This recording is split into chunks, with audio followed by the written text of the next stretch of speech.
Of our best hopes for the eventual realization of the brotherhood of man. Gosh, Bruce, yes. You're right.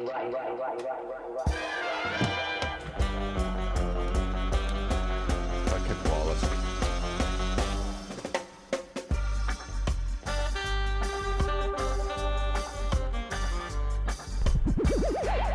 Dude, nothing like Batman to like usher us into the live show. I feel so ushered. Here we are ushering. What's up, y'all? I'm so ushered in.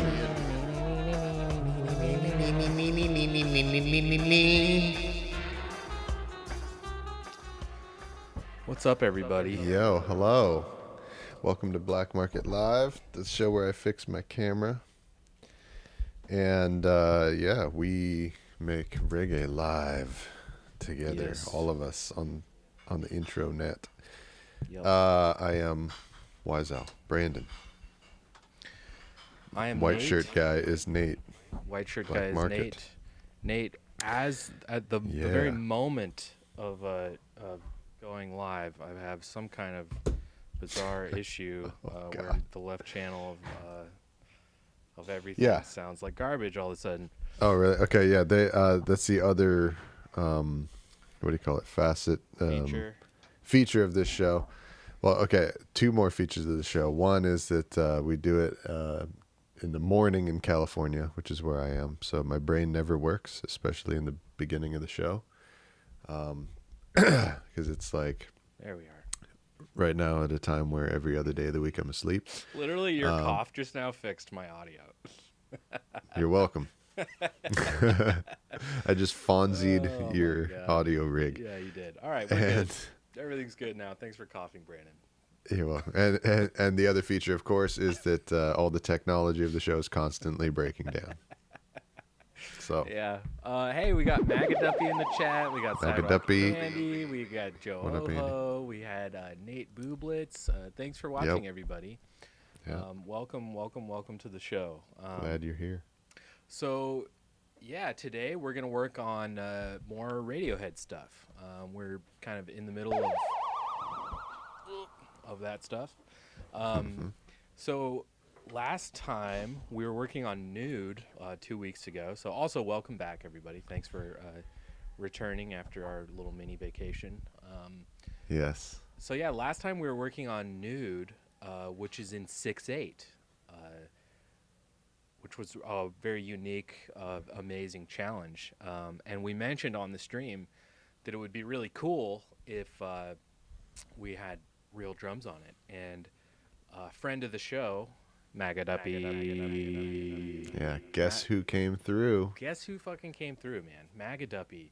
Just straight, not only, okay, it'd be one thing if he just like played a one drop for us. It's like, that would be really cool, but also like, if you know how to play reggae, you can play a one drop. But we basically like invented a new like 6/8 reggae drum pattern, and we're just like, and we told him in an email, we're like, look, Gustav, you have to play it exactly like this. Yeah. I'm sorry, but I'm sorry, but it literally has to be Play it exactly like Yeah. this, or we can't really use it. And by fucking God, did he not literally play exactly what we asked him to play, note for note? It's like amazing. He like fucking nailed it. nice. Yeah. So we're definitely gonna listen to that.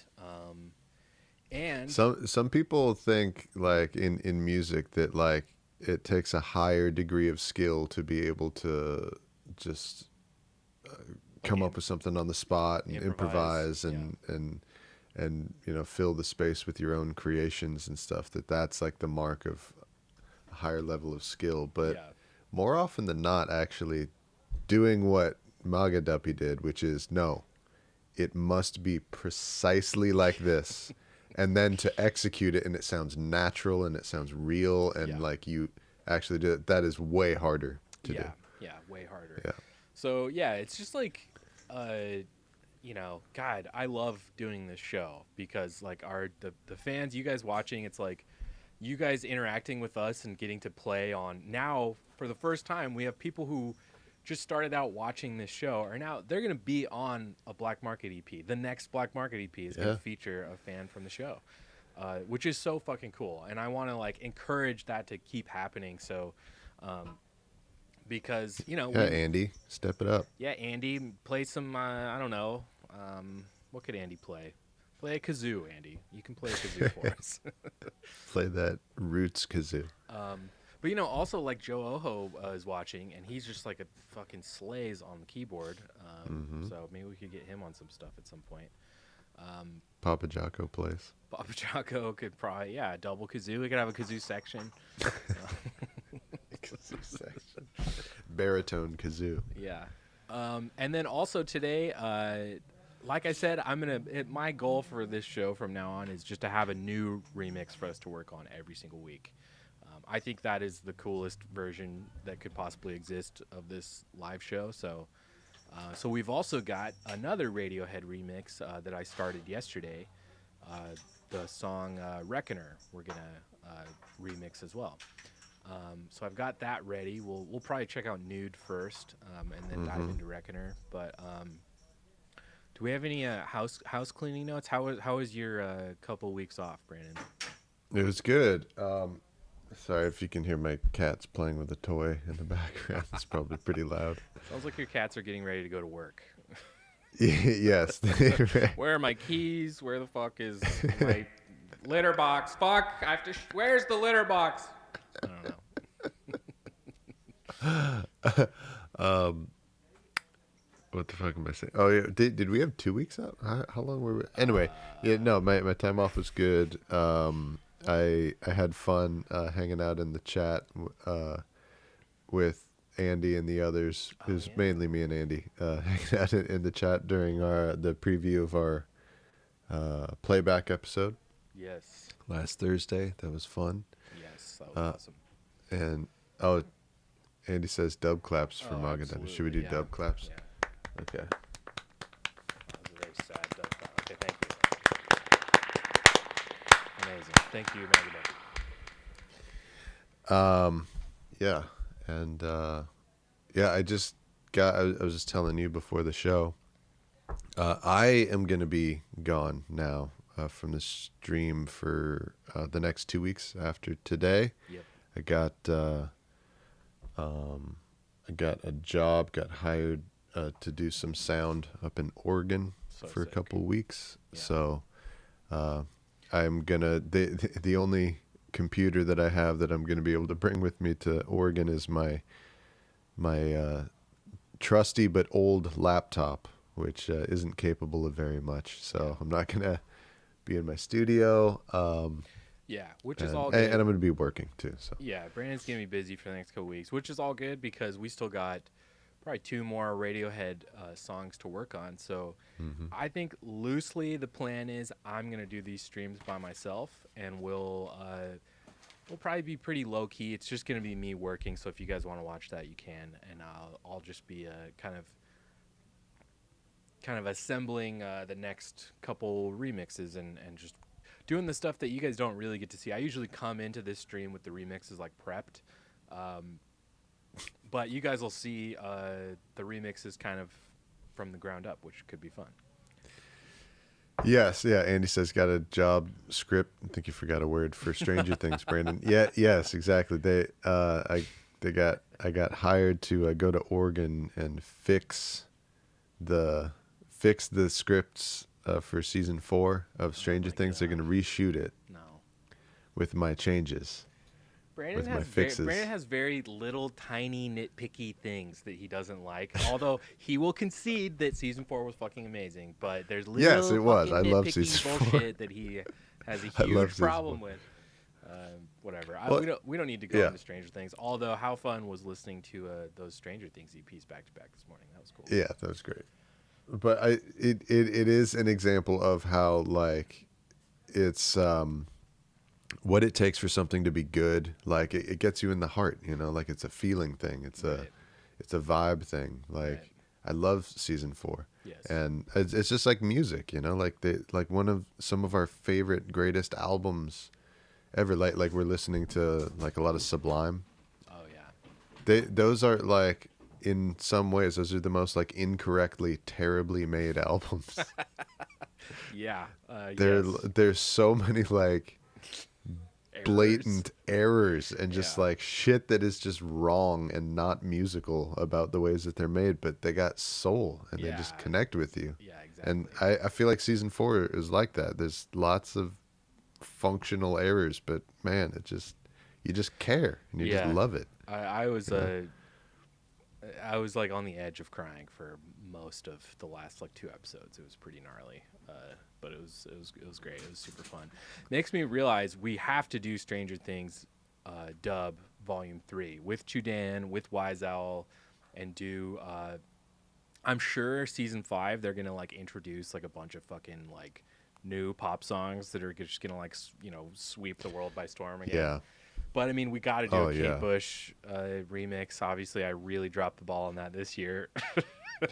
Yo, the whole Kate Bush thing, it made me think of you guys, of the community of this show a lot, because like that whole time when we were doing Christmas music and they were like teaching us about all these singers that were really big in the UK that we had never heard of before. Mm-hmm. Oh yeah, yeah. I kind of feel like Kate Bush is a little bit like that. Like I don't know about you, but like we never listened to her. We never even like knew that she existed growing up. I think, and she's like a huge star. Yeah, major. But here, at least in California, she was like never a thing.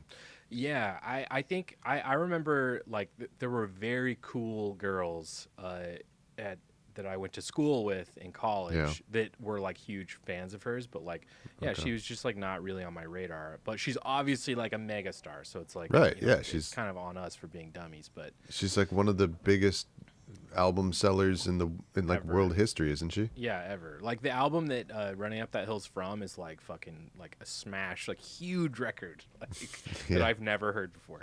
Yeah, So, me neither. I'm actually really looking forward to like diving into her discography, which will be really fun. I think my favorite thing around the discourse around Stranger Things this time around is people fucking gatekeeping like Kate Bush and Metallica and being like, oh, here's a bunch of poser fans come to listen to Master of Puppets. It's like, dude, Metallica is the biggest metal band of all time. I know, like they're the most commercially accessible metal ever. Like, Metallica's like Metallica in McDonald's is commercials. Like, exactly. shut the fuck up. Metallica is not underground in any fucking way. Not at all. Yeah, like I bet you, I have no choose doubt. literally any other metal band, and you'll literally. begin to have some cred. But they're like the only metal band that has no underground cred at all. Yeah, if it was literally 1984 and you said that, I'd be like, okay, yeah, for sure. But like, right at the time, Eddie actually is an underground fan. Yeah, because it's but here I've seen like comments of people like being like, oh, here's a bunch of lame Stranger Things fans coming to fucking listen to Master of Puppets. It's like, dude, even the Master of Puppets album sold like 10 million copies at the time. Like, it wasn't even fucking... The only one you could say wasn't like some mega hit was probably Kill 'Em All, and that was their first one. You know, but everything after that, Metallica's been like one of the biggest bands on earth ever since. So, trying to pretend that Metallica's your little secret. It's just like, dude, get the fuck out of here, dude. Those are all, I guarantee you, all the people making those comments are like 14 years old, recently discovered Metallica. Yeah. And like, sort of feel like it's their own thing that they found. Yeah. And they don't realize like, that's like pretending like you own Michael Jackson. Totally. But which I've seen the opposite about like the Kate Bush stuff. Like when people post about Kate Bush, they're like, hey, welcome Stranger Things fans, but don't sleep on this song, don't sleep on this song, don't sleep on this album. It's been like the total opposite response from that fan group. So it's like, Metallica fans, Metallica dorks, be more like Kate Bush fans, please, because it's fucking cringe as fuck. It really is. Yeah. Joe Oso says still not trying to watch the last episodes. It's already spoiled everywhere. Oh man, you should definitely watch them. Oh yeah, they're really good. They're really good. And I promise they're not. Even the spoilers that you've probably seen, you probably already knew that was gonna happen anyway. It doesn't ruin. Yeah, because the writing is so fantastic. Anyway, go ahead. It doesn't ruin the episodes at all if you know what's gonna happen. Like it's pretty obvious what's gonna happen, but it's still really great. And yes, Sidewalk Andy, that the Metallica scene with Eddie, where it's basically like a real life. Like, what if Dungeons and Dragons happened in real life, but you had like real, like if I just had to look around for tools to fight demons with, that's like basically the Eddie Munson scene in that show. It's so fucking good. Yeah. Epic as fuck. Really, really good. And then what's the line? Like, what does Dustin say? Like, that was the most metal thing ever. Yeah, or most something? metal thing ever. It's so, Yeah. it's so good. Because he's right. It's like that. Yes, That he is is. like it's like they basically filmed a version of every like metal album cover ever made. Like every like fucking Judas Priest album cover like has like come to life like in that scene. Swarmed by demon It's bats. so good. It's Yeah. so good. The Under only the thing they red could have sky. the only thing that could have made it better is if he somehow started like executing the bats with the guitar or something. Yeah. Right. But yeah, it was pretty incredible. Well, You do that so well, mate. Okay. Should we dive into this? Sure. We don't want to dilly dally anymore, and here I go dilly dallying. But we don't want to do that anymore. We want to work. Here on you music. go, loop-de-lie. Yeah. So which song is this? What do we got? So I figured we would start with Nude, since I think Magaduppy's in the chat, at least for Yeah. now. Let's hear Magaduppy's drums. I haven't Yes. heard these yet. This is brand new to me. So we've got. Because Nate is a drums gatekeeper who keeps things to himself. Okay. And Okay. Truth I is, I haven't didn't heard stop this. working on it till last night, so it wasn't really in its place to show. So I know, I'm just looking for opportunities to make fun of you. to poop on me. Yes. So okay. Chances to poop on Nate. That's what I love. Here's the drum folder. So the way we're gonna do this is so Magaduppy was able to record drums, but he was only be able to record drums with 3 mics. So there's a couple elements in the kit that are a little underrepresented in his sounds that he sent. Still amazing though. Yes. But I figured since we've already gone through all the trouble of adding all these samples in, we may as well just blend these samples in with his kit. Nice. And it sounds so good. I'm really happy with how it turns out. The only samples that we can't blend in are the hats. The hats just sound really jumbled if we put those in with his. But I'm really happy with adding the floor tom and the rack tom in there. And even some of the cymbals I'm kind of blending in really low. But definitely like the kick and the basically I'm using my kick as man, my girlfriend. Okay, sounds good, Magaduppy. We'll be here working on it. So basically, I turned this kick into like a sub kick. I added like a low air thing, and I kind of really just emphasized the low airness of it.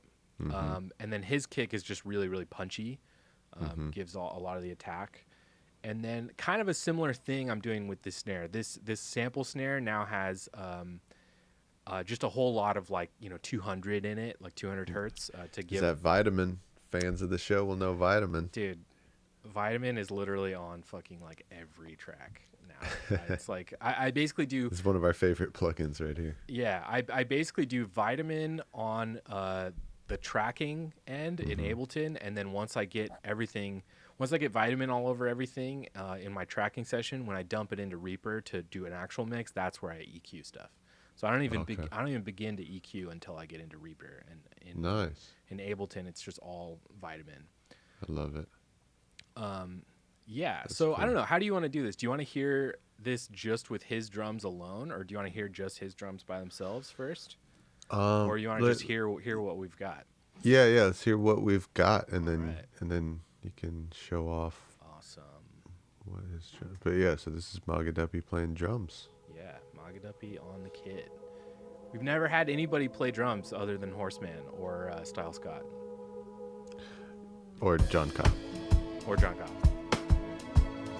Woo! Yeah, dude. Oh, that sounds so much better. So much better. It sounds like real, organic. Yep. Like you can hear like the human intention guiding the pulse. Wait until he hits a crash. The crash is what gives it away. That it's like, oh, that's finally we have real drums. Oh, this is so much better. Yes. It sounds really good.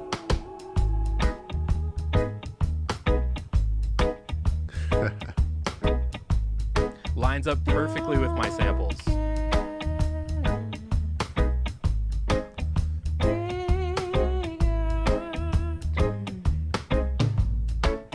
Yeah, the tom. Yep.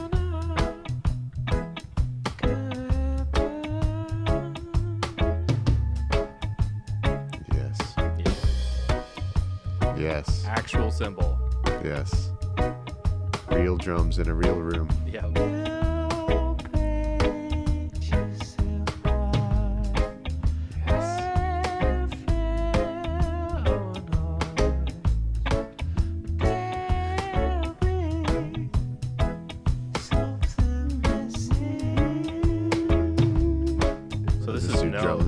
No drum room right now. This is just dry.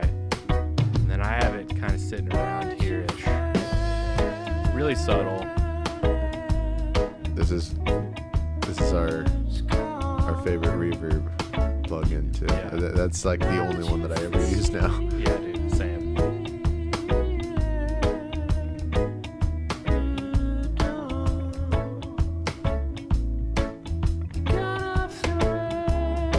Did the little double cross right there, just like I like.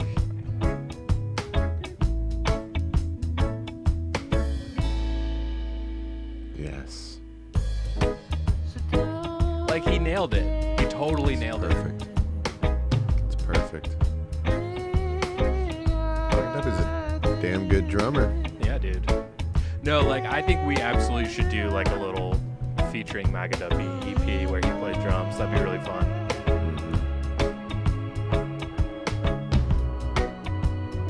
And his vocals too. Yeah. You should get him to do some vocals in Swedish, man. Yeah.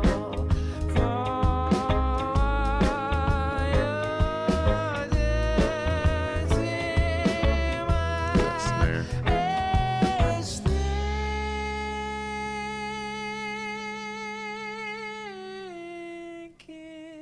Fucking Tom York, man. Dude, so good. Yes. This bass part is so good. I love this. Bouncy.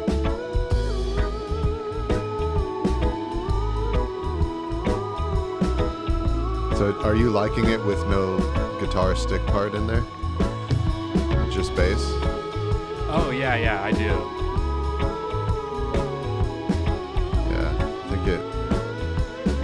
The vibe is better.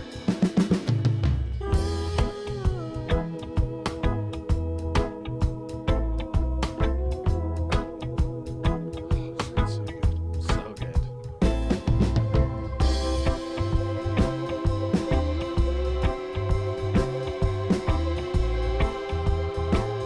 Eight Booblets digging it.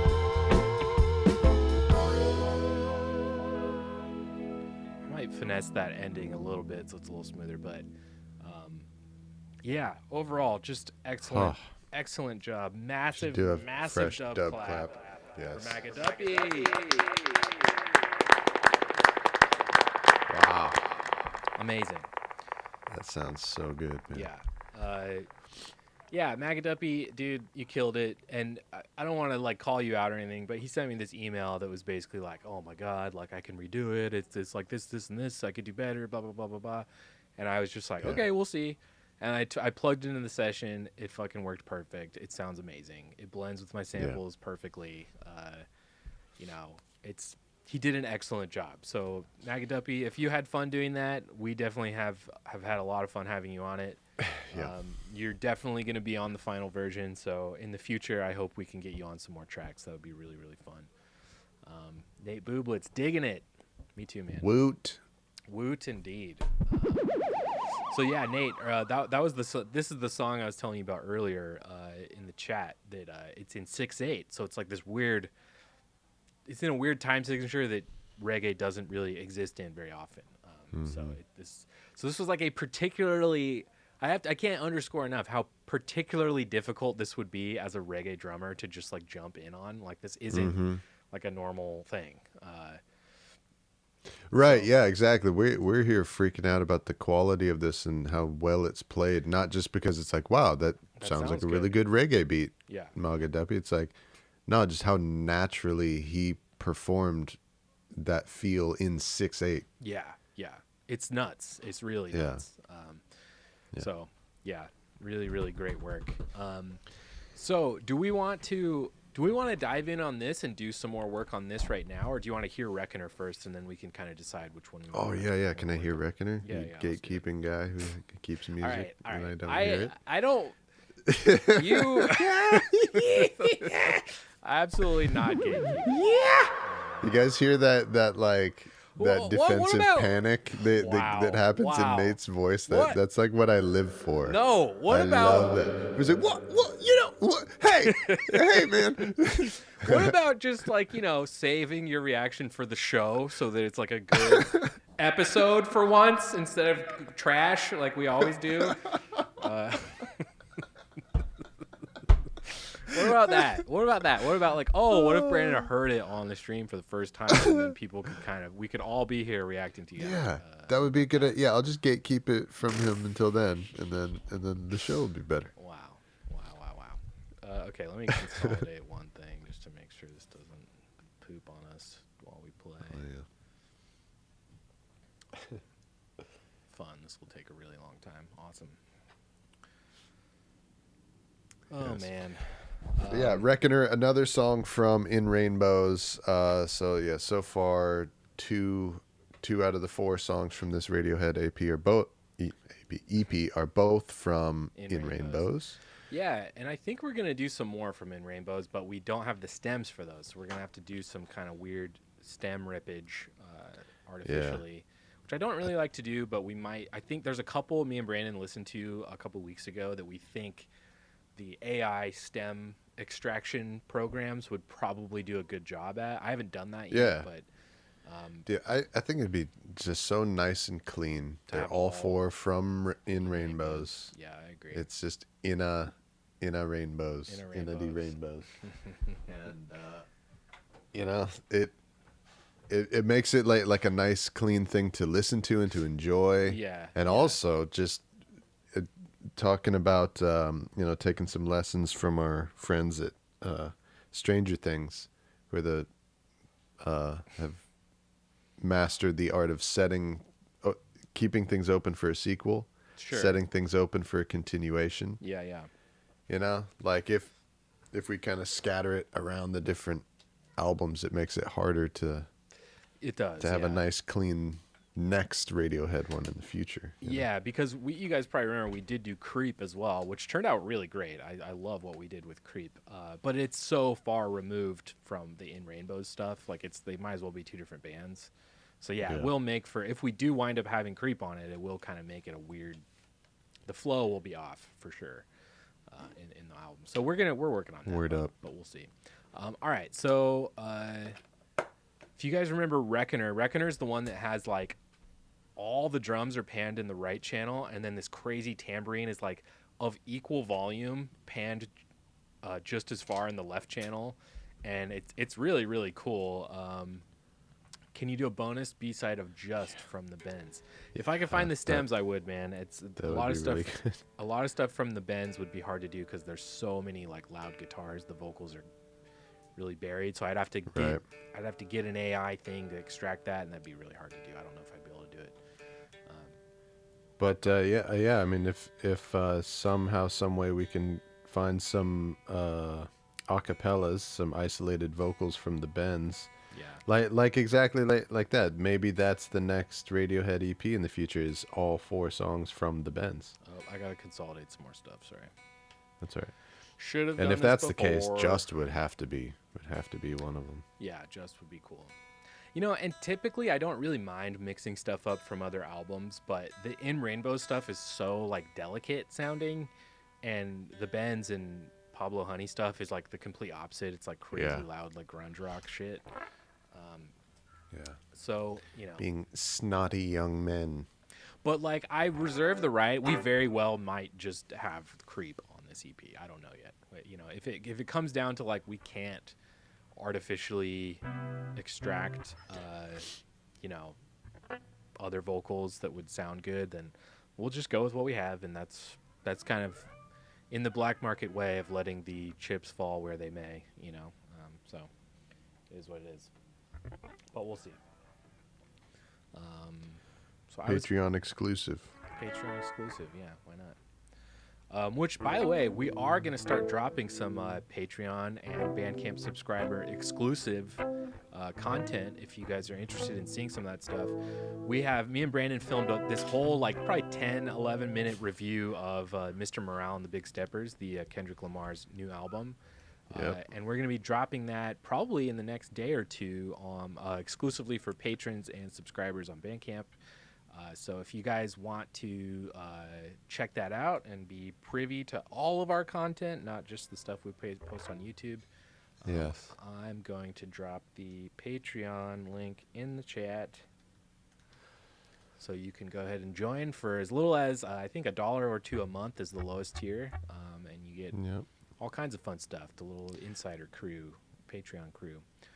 Other future offerings coming to exclusive Patreon exclusive content is also our mini review of Tears for Fears. Yeah, and we got a Stranger songs Things from the Big Chair. Stranger Things exclusive review in there as well. We're gonna post our thoughts and agreements and arguments about Stranger Things season 4. Yeah, me drunkenly begging the Duffer Brothers to hire me to do literally anything. Yes. All right. Let's head over to Patreon, click the link I just dropped in the chat if you guys want to see some of that ridiculous bullshit on Patreon. But in the meantime, here is Resner. Very excited for you guys to hear this.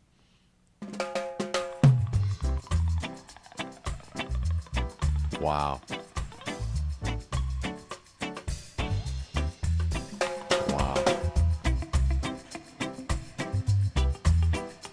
Wow. Yeah. Wow. So I've got the original tambourine. I was able to extract it.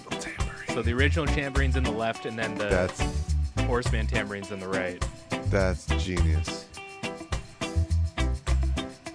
This is so good, man.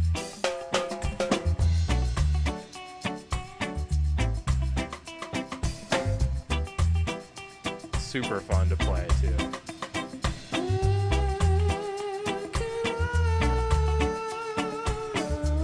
It works so good. I love it. I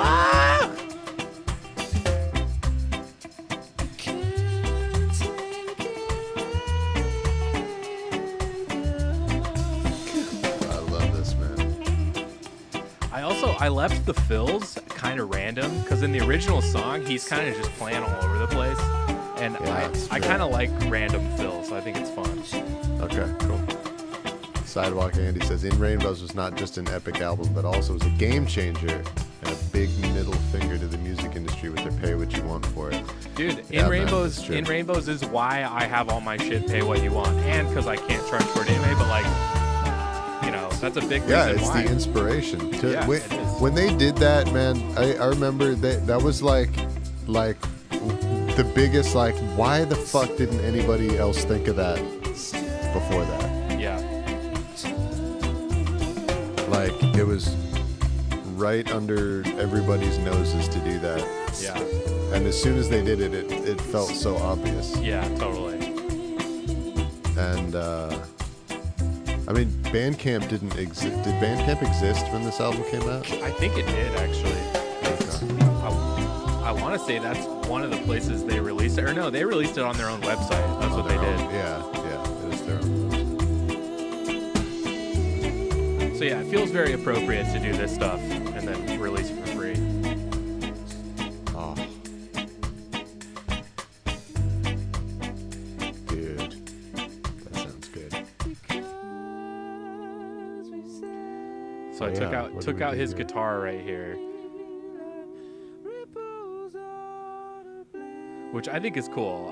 Because I'm gonna dub the fuck out of this, and just taking Right. that away, I think will be kind of cool. All right, cool. Yeah. There is still You these just need strings though. These strings Just are need your amazing. dub fodder. I was fucking around with doing these strings on a Mellotron, Arturia Mellotron thing, and it's just like I don't know if I could. I couldn't get it to sound like this, you know. Obviously. Maybe we could like sweeten it with an organ or something. Yeah. Like blend something with the original strings. Yeah. Because yeah, there's lots of little moves and. I kind of don't mind just Moments. having the original stems though. Okay. But yeah, once it's into like this, like it just grooves so hard. I'm so happy with how this turned out.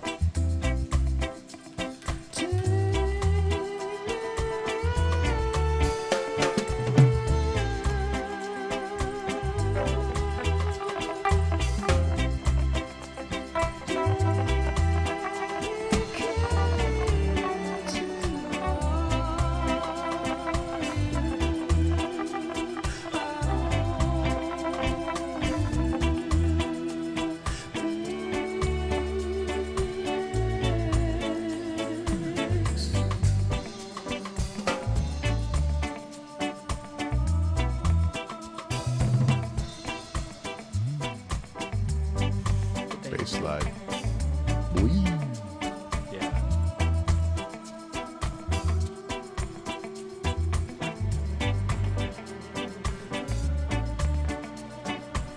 This will all be great dub fodder. Yeah.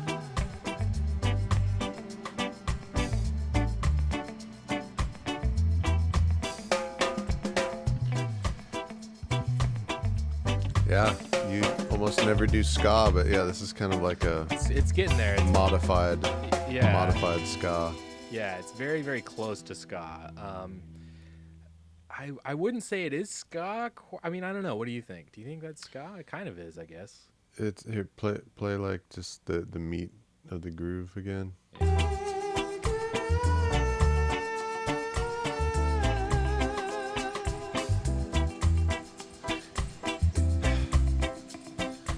It's like a modern ska. Like Yeah. this is kind of like how the Nate Booblet says Rocksteady. It's close to Rocksteady. It's close to. It's really like kind of in this weird middle zone for me. this is kind of like the way that the Scatolites started playing in like the 90s. Yeah. You know. Yeah. What's here? Solo the drums real quick. See what the drums are playing. Yeah. So now, if you listen in the left channel, you can hear the original tambourine. So check this out. I've got this utility plugin on here. I wonder if since I consolidated it, I'm not gonna be able to hear both. Oh wait, here's what I see. Yeah. Oh, never mind. He's playing a ska feel with a closed hat. Yeah, totally, exactly.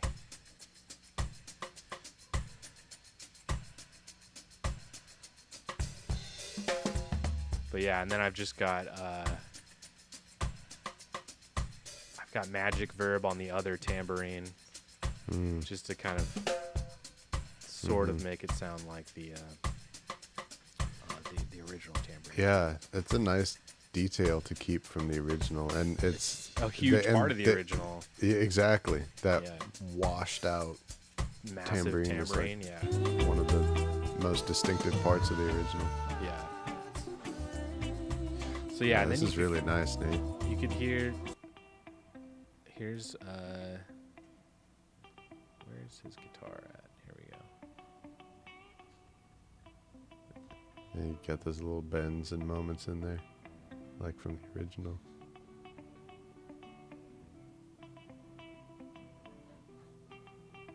Where's the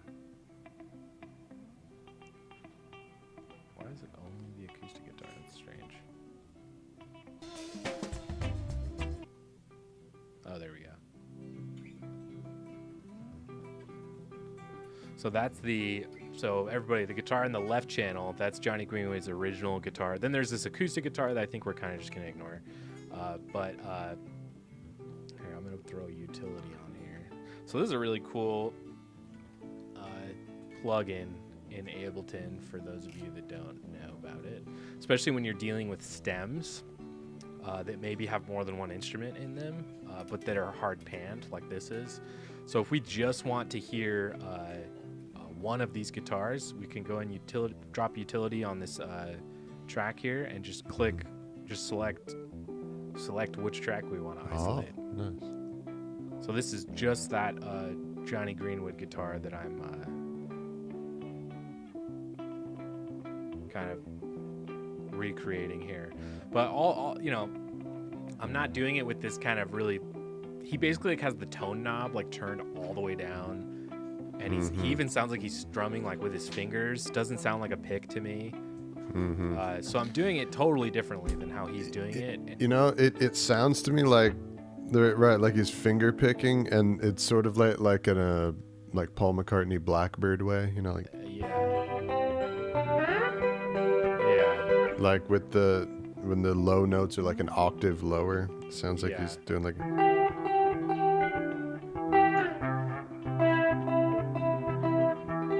instead of it's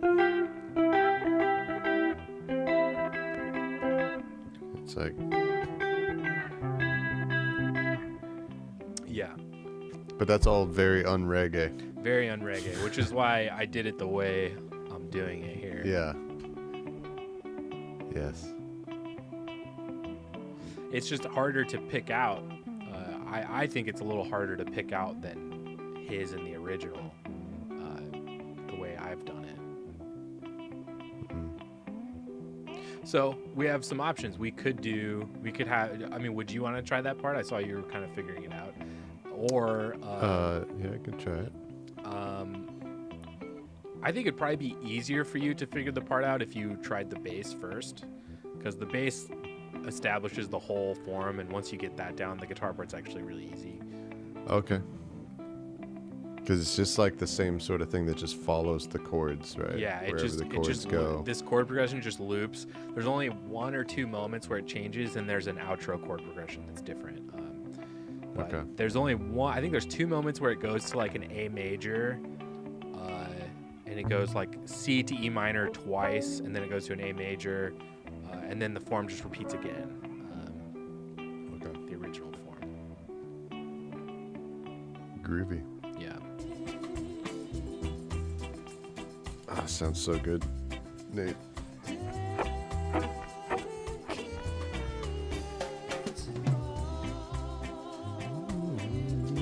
Either way, I'm gonna have to send you all these stems. So all the stuff I should have done fucking yesterday, and I didn't.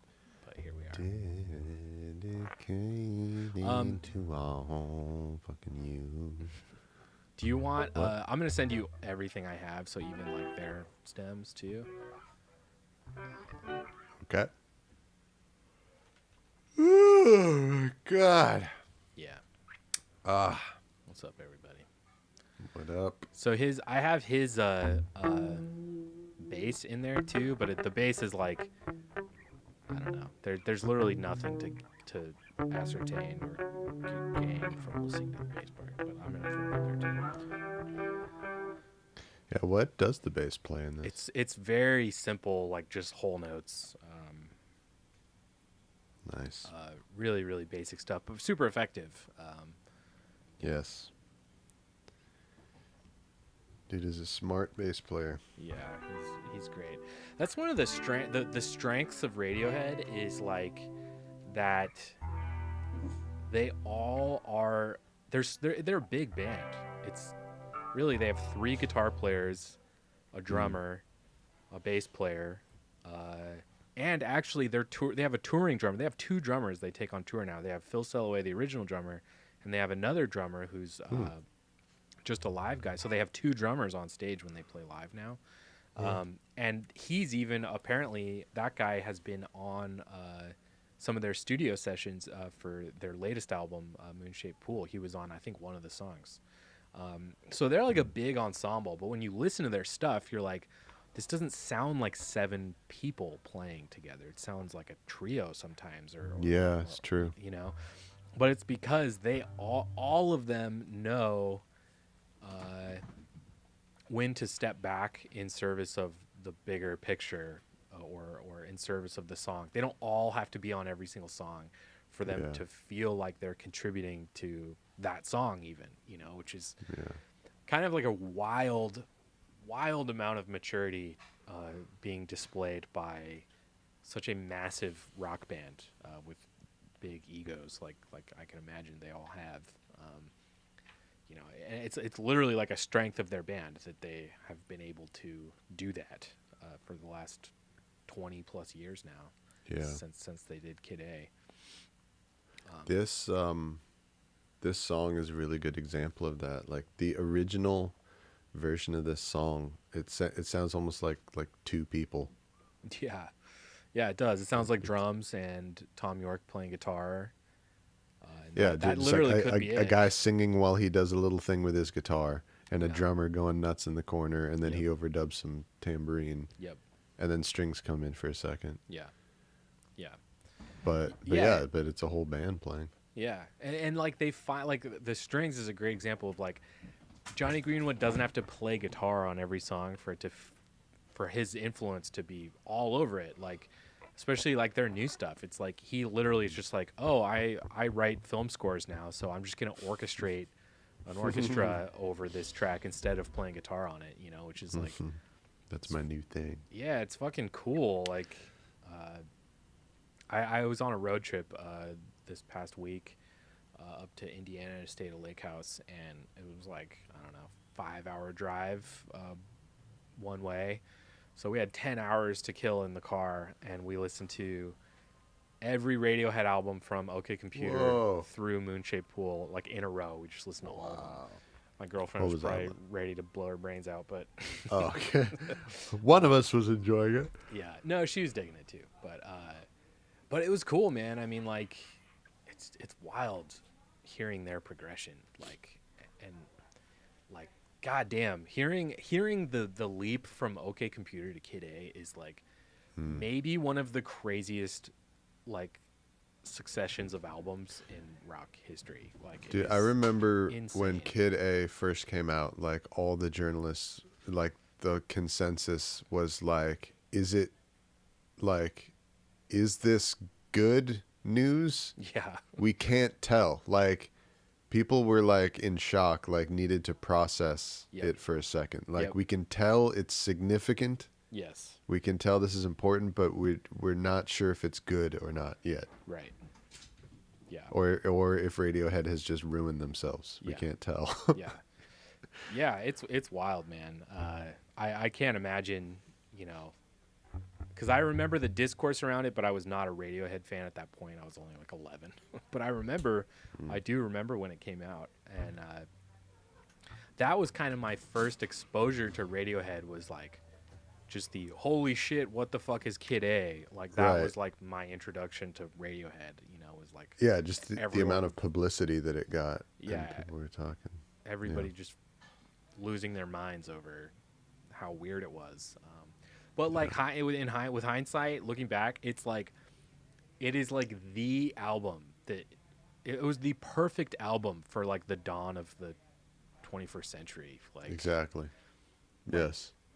You know, like it maybe not so much in content, but in like the feel of the music. It's like, it was like predicting where we were going as like a global society. Like, it feels, the album came out in 2000 and it feels like September 12th, 2001. You know what I mean? Yes. Like, that's like what that album feels like. Wow. Yeah. You know, that's good. And it feels like just the weight of the world was about to crash down on everybody. Just this overwhelming, like, dread. Like, that's what that album feels like. And they were front running all that shit, all those world events. It's like there must have just been something in the air that, like, dude, this happy-go-lucky, good economy Bill Clinton years, this is not gonna last. Yeah.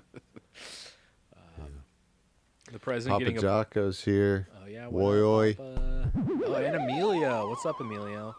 Emilio says, my older sister was in high school for Kid A, and she loved Pablo Honey. She hated Kid A and still does. She's obviously wrong, though. She's very wrong. Yes. She's also just wrong to like Pablo Honey, because that album's not very good. But that's funny. Yeah. That's funny, man. I've never heard that take before. Like most Radiohead fans, they've like come around on the electronic Kid A sounding stuff. They've kind of gotten over the fact that Radiohead's not a big guitar band anymore. But I love the idea that there's like early '90s Radiohead holdouts. Still to this day. Yeah, they're just like, fuck all this shit they've done ever since, even though it's like the best thing ever. All right, about to send you these stems.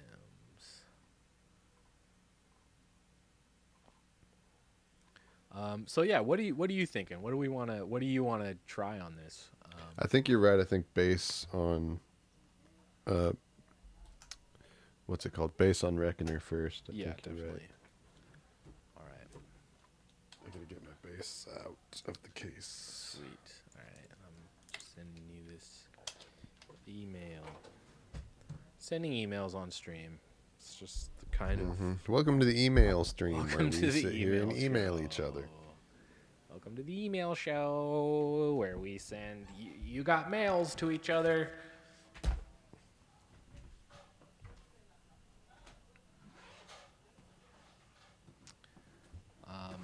But yeah, chat. What are your guys' thoughts on Kid A? Do we like Kid A? Do we not like Kid A? Is this the most dated conversation of all time? Is this has this been litigated in popular music circles enough? It's very possible that it has, but nothing. Don't worry about it. You gatekeeping again? No. All right, I just No. I just sent you the email. You should have it now. No. So yeah, one of the thoughts we've kind of been having, I can't remember if I said this on stream or before the show started, but one of my ideas I'm having as like a, so I feel like with every Black Market EP, it's like there's two things happening, and they're in need of a third thing. So the first thing happening is we're doing songs by another artist, right? We're doing Radiohead or ABBA or wherever the fuck. The second thing that needs to happen, obviously, is we need to turn those songs into reggae. But that alone, I can do that myself, right? But there's a third aspect that needs to happen to kind of help these EPs really coalesce as a single grouping of songs. Okay. And typically the way I do that is either some kind of instrumentation needs to be consistent across all the songs. Maybe it's a player, like it might be Brian Wallace plays horns across all the songs. Maybe it'll be like melodica or something. It'll be like, okay, on this album I'm going to do melodica or synth or some kind of external thing that maybe has nothing to do with the original source that will then tie all the sources together, because a lot of times they're not from the same album. So my thoughts for this one, for this EP, is we've talked a lot on the stream about Weisel's awesome stereo guitar sound. And I thought that would be a cool sound to have to replace a lot of these Johnny Greenwood parts as a way to kind of tie these songs together. Tie the room together. Yeah, exactly. Yes. So we'll see. We haven't done that yet, but we'll see. That's kind of my running theory, Okay. is to try something like that. But I yeah, see what we'll you see. mean.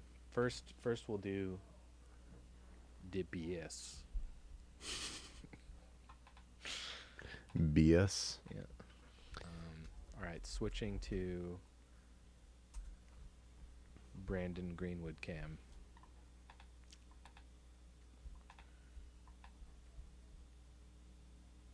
What's the bass player's name again? The Radiohead. I think it's Colin Greenwood is his name.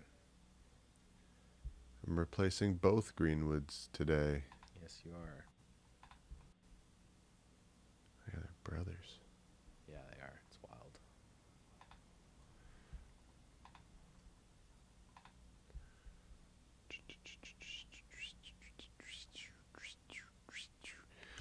Andy says, I kind of missed Kid A. I was immersed. That's the best way of spelling immersed I've ever seen in my entire life. I love that. I was immersed in hip hop and dub when that came out. Oh, wow. And also still stuck in a tool hole. Fuck yeah. Hey, Nate, you know about that. You're a tool hole. Wow, y'all. Wow. Don't give Brandon any ammunition. But hell yeah, on the tool. I think that would be a fun artist for the future. That would be Reggae fun. Tool. That would be fun. That would be definitely probably the most challenging thing we could try and do would be to fuck around with Tool. Mm-hmm. I love being in a tool hole. That's great. That's a great way to say I like Tool.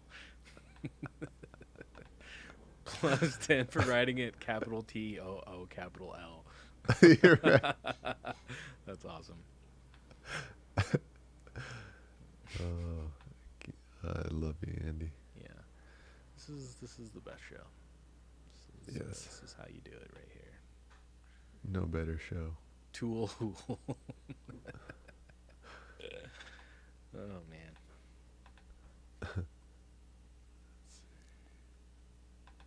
Oh, there's a backing vocal stem. Yeah. I'll definitely combine them when I get to the dub portion, but yeah, for now they're separate.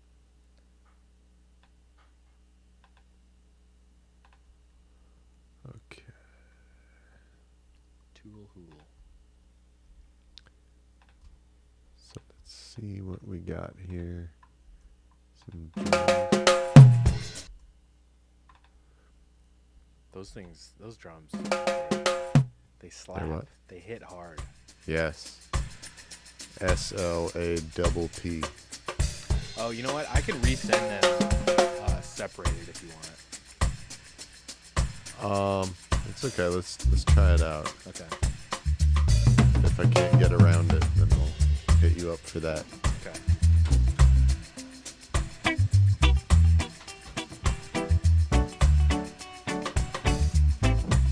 I did kind of a lower register piano skank. I liked how that turned out. Yeah, it's nice. It's smooth and round and Yeah. soft, and Yeah. but it's firm in a different way. Yeah. It's nice.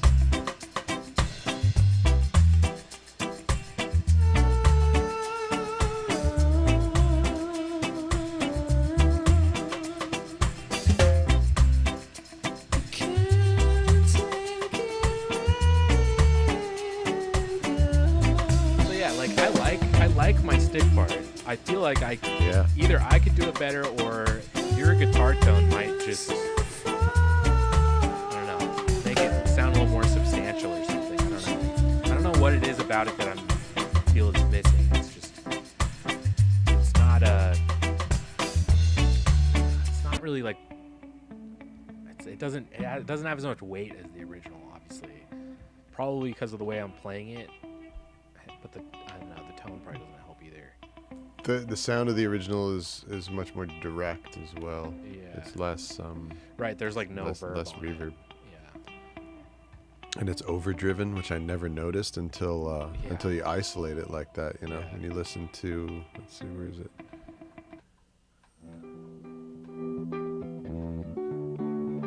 Yeah, super overdriven. I never noticed that there's any kind of distortion on it. When you hear it in the mix, it It sounds super clean.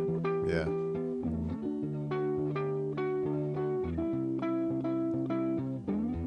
Sounds like he's playing like a hollow body. Yeah, it does.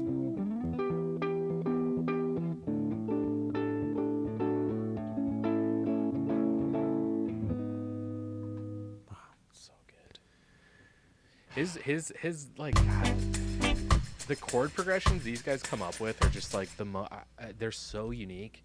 Like the only artist like I would compare them to is like you know how Josh Homme, like he just has like this like very particular like scale. We've talked about this before. He like has this specific scale he plays in. Yes. Radiohead has the same thing going on that is totally unique in their own like scale or chord shapes that they do. It's like these really eerie kind of murky sounding, kind of dystopian chord progressions. I don't know how else to describe them. I think I was talking about it on the stream at one point too, but Trent Resner has one too. Yeah, yes, he's another great example. Yeah. There's a Trent Reznor scale. It's so it's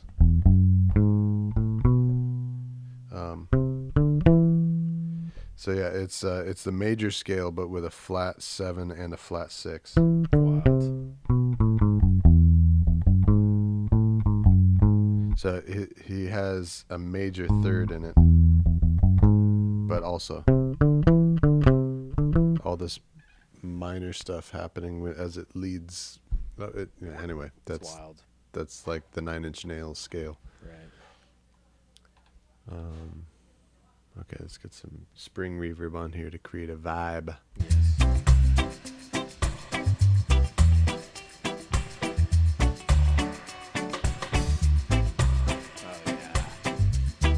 Gonna help us get into it. That sounds so much more like the original now. That's what it's got to be in the final version. It's just super springed out. Yeah, super sprung. Super sprung.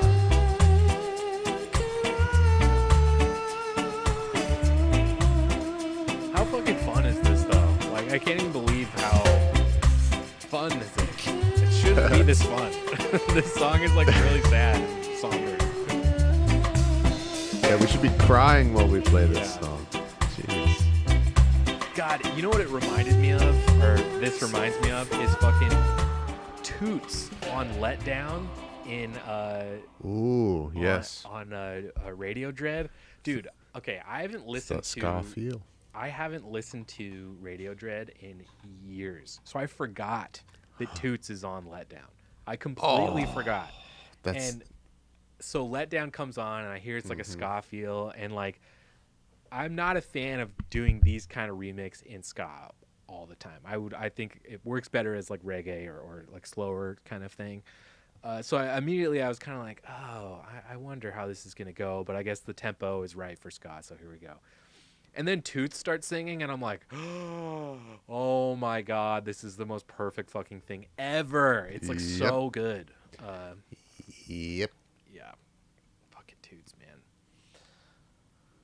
Yeah. So yeah, obviously, if you guys haven't heard Radiohead, It's too good to be true. Go listen to that. It's probably still gonna be better than whatever we come up with. Definitely. Yeah. It's definitely better than what we're doing right now. But this is sounding good. Yeah. Okay, let me get some. So it looks like the chords. Yeah, I'm it's just on D C E C.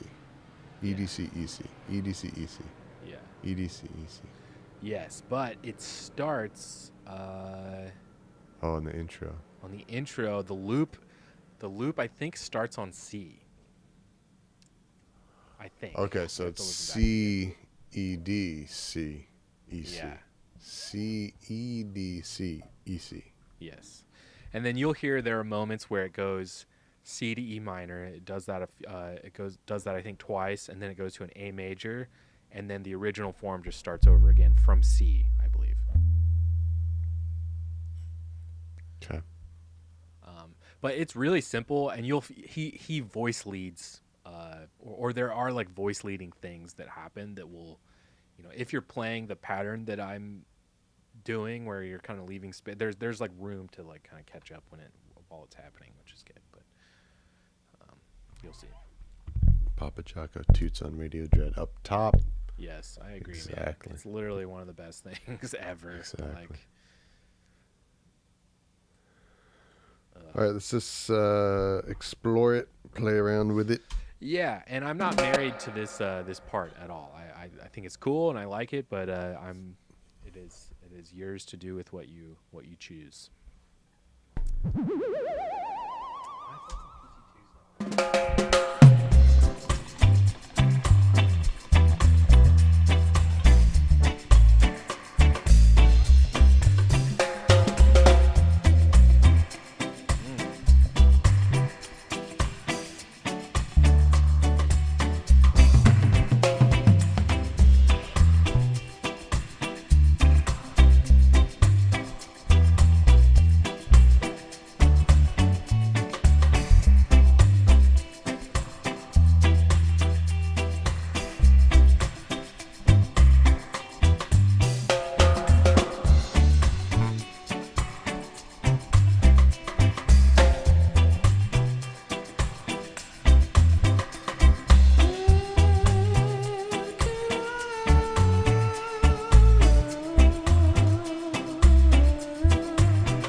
good. This is great.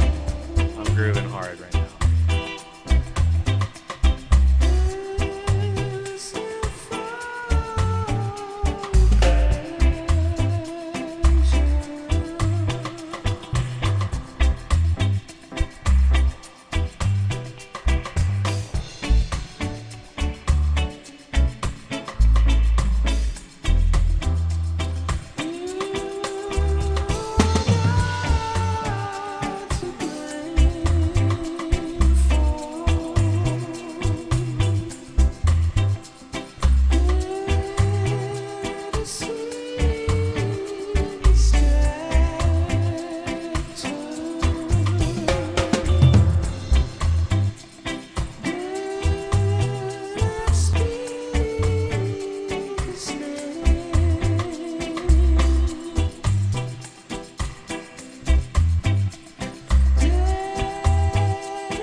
To a G. It just keeps going down a half step. Something like that. So I think it sounds really nice when there's big, long gaps in there. I do too, yeah. Where the drum gets to have its own one drop on its own in those pockets. Mm-hmm. Which is good because I know totally agree. For myself, I have a tendency to fill up way too much space when I play bass. Okay. And so I'm kind of glad that I, for once, can actually like feel the appropriate time to just not play for a whole portion of the bar. Totally. Yeah. I totally agree with you. I think I kind of arrived at the same thing when I was fooling around with it. It's just that I think it's kind of dictated by the tempo. Because if you try to play too much, it's too fast. Because it's a fast tempo. Yeah, you're just gonna overcrowd everything. So. Yeah. Let me turn down everything but the drums. Yeah.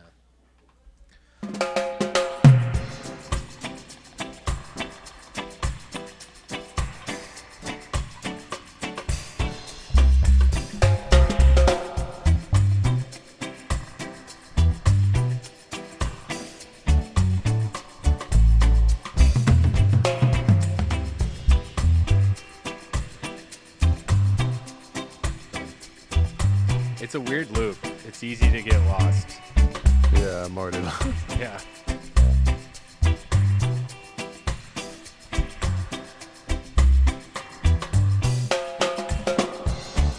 And the drum fills are not going to help at all. The drum fills are just wherever.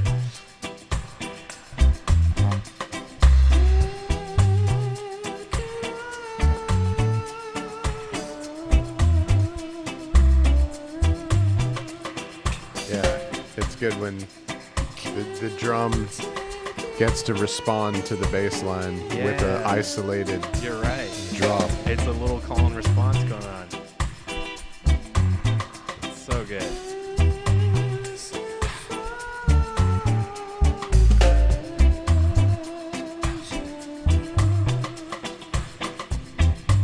So it's kind of like the bass and the cross stick are talking to each other. Totally. Kind of. I like that. I like that a lot.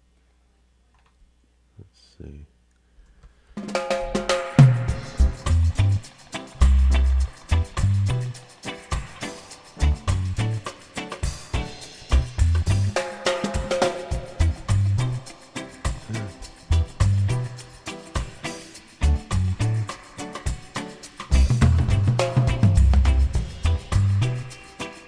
Sidewalk Andy, the MVP.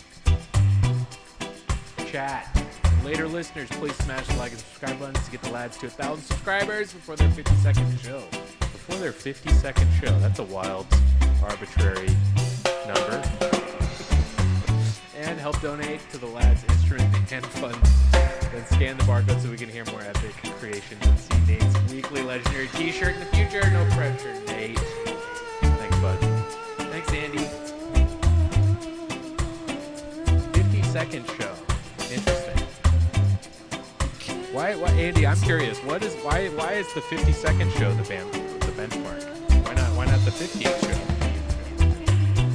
Questions for Andy segment brought to you by Blackmarketreggae.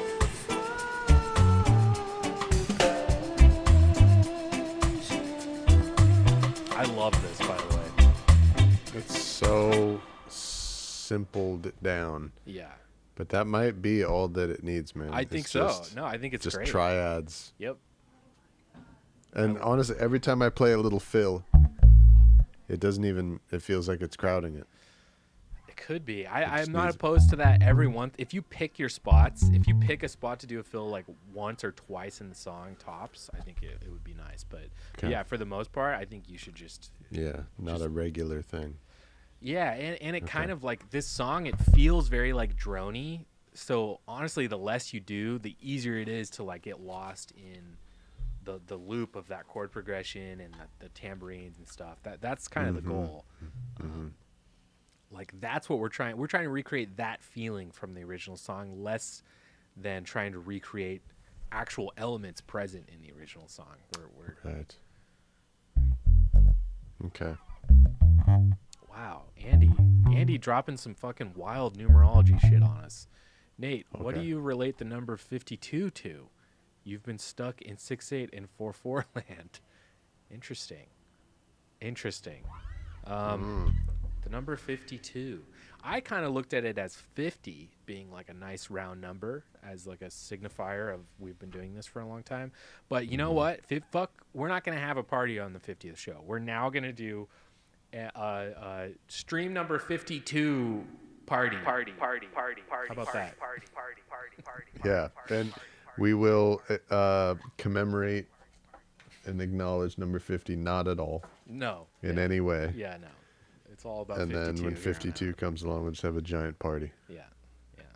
That sounds cool. Pretty wild, though. We're coming up on 50 episodes of this show. I kind of can't believe it, but here we are. Yeah, that is pretty cray. Pretty amazing. Mad cray. Yeah.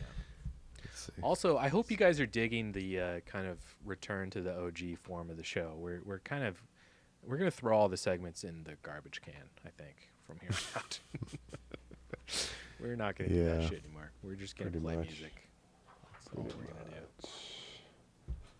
Oh, I see. 52 weeks is a year. 52 weeks in a year. That's a whole year of streams. That's fucking cool. That is cool. That is kind of cooler than 50, actually. 50 is like just short. That's kind of annoying. What number are we on now? We're on 47. So, given the number of weeks that we've skipped, we're probably out of here for sure. This might be like a year today. It could be. For all we know. Yeah. It's probably around there. Somebody in the chat, go back through the live stream playlist on the channel and tell us the date the first live stream was published, because that'll be interesting to know. Happy possible anniversary, everybody. Might be 1 year. Maybe. Might be. Okay. Wild. I'm just going to try playing bass, see what happens. Bah. Nice.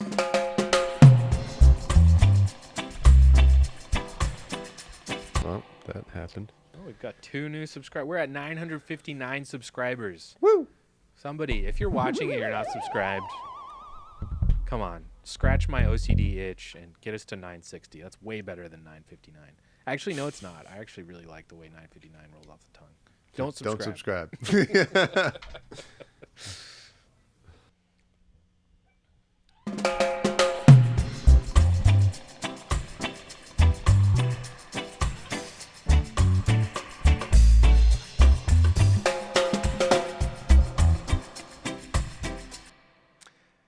Wow, this is a really confusing chord shape. Yes. Okay, so it starts on what does it say it starts on? Because it doesn't start on that. It starts on... It starts on C, I think. Start on E minor. Really? Start on E minor and then go from there. And then when Tom York comes in, you'll be on C, and it'll be correct from that point on. Yep.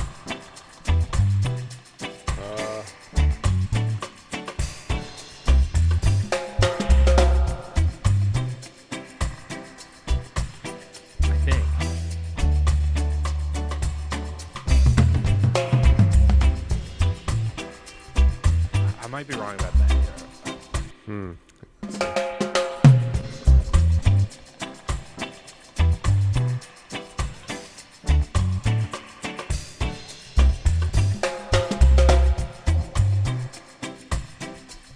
What did I do? I'm following what Johnny Greenwood does on the guitar. Okay, let's listen to Juan Greenwood. Yeah, he'll help you figure out what's going on.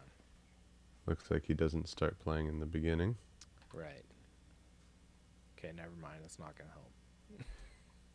Right, because in the original it's just drums alone. Right, which we might still do. I might just take out this original part to keep it like that, which could be fun.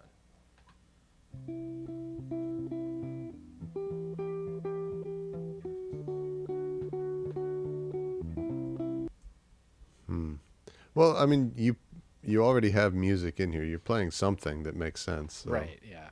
it's something I can follow. Yeah, just follow that. Let's see.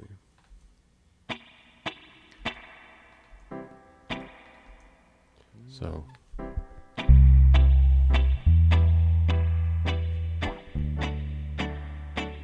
Oh, wow. Sidewalk Andy, our first show was posted on the 8th of July, 2021.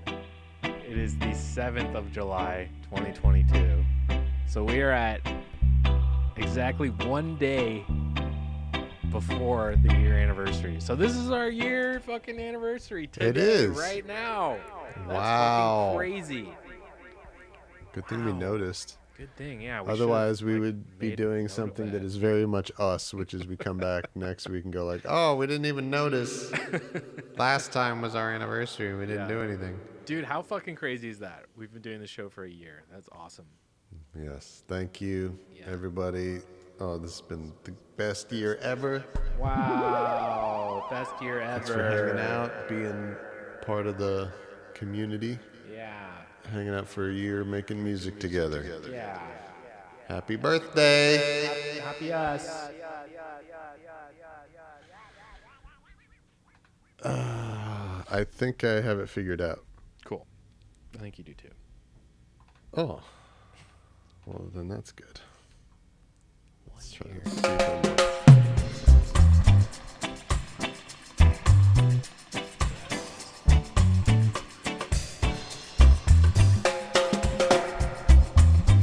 Thanks, Emilio.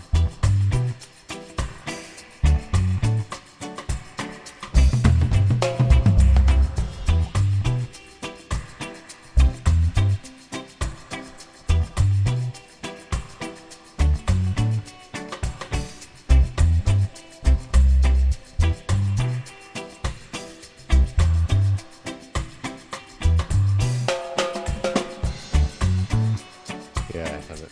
Yeah, you got it.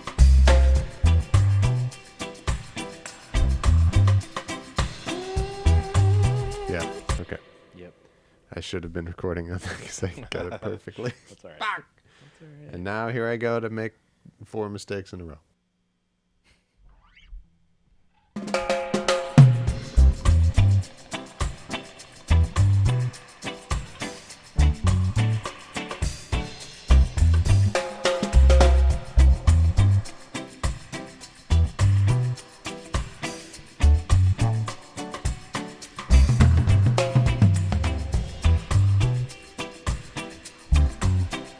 Ah, See?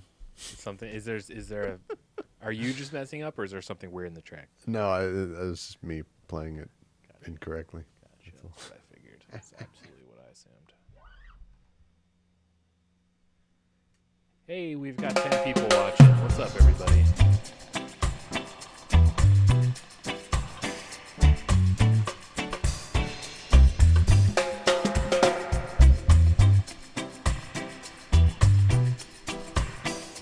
For anybody just joining us, we are recording a dub reggae version of Radiohead's song Reckoner off their album In Rainbows.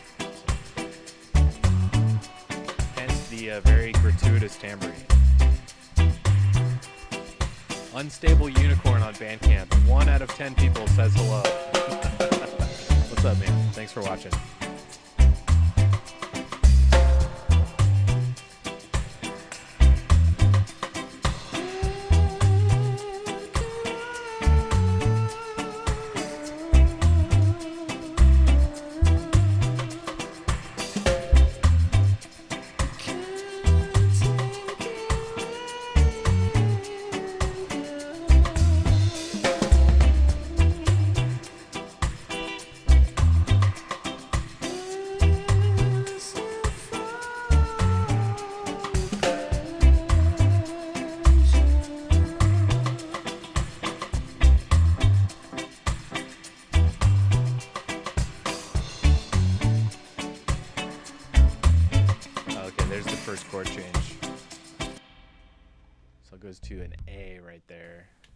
think the form just repeats after the A. So it's just literally just inserted an A for 2-4 counts, and then Don't yell at me. Yell at Tom York. Okay, I don't want to hear it. I don't want to hear it. this is me yelling at Nate. I don't want to hear your complaints. It's Yes, you have to play an A. it's on. It's recorded on camera. Me yelling at Nate. Yes, Brandon. Everyone saw Brandon scream at me when the Everyone saw it. when the A passage came about. Everyone.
Okay, then this is where it goes into the bridge thing.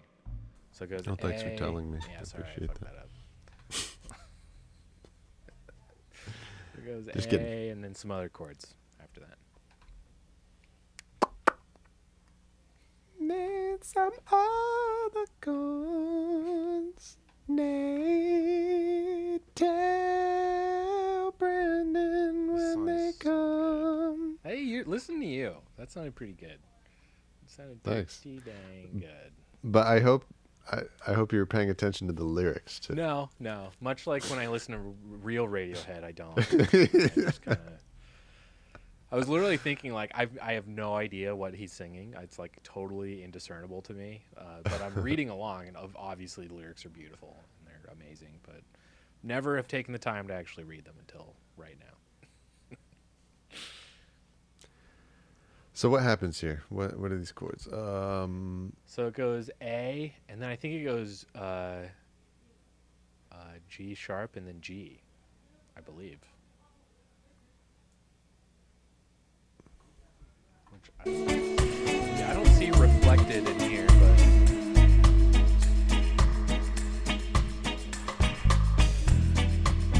and then down another half step. Yeah, what do you want me to do there in that gap? So yeah, I would do the same triads, but it just walks down. I think it's or A, G sharp, G, I believe is what it's doing. Yeah. Okay. And then when it stops, you want me to just stop with the rest of the band? Yeah, just cut out. Okay. All that middle stuff will be just a weird dub thing I'll play with. Okay.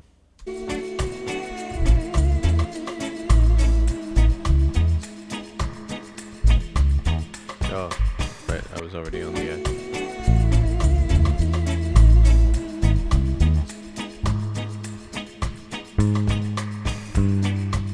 Yeah, maybe we do something else. Yeah, Maybe we don't do the triads here.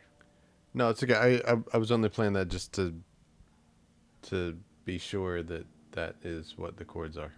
Okay, I think it's G sharp minor first. One of them's minor. Okay. Let's see. DJ 87, a classic song, needed the dub treatment. Thanks for watching, DJ 87. Appreciate it. Thanks for tuning in, buddy.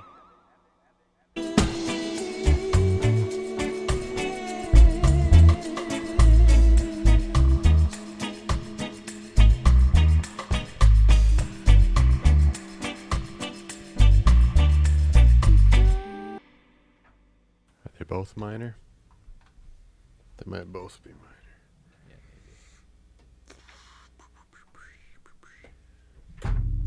Whoops.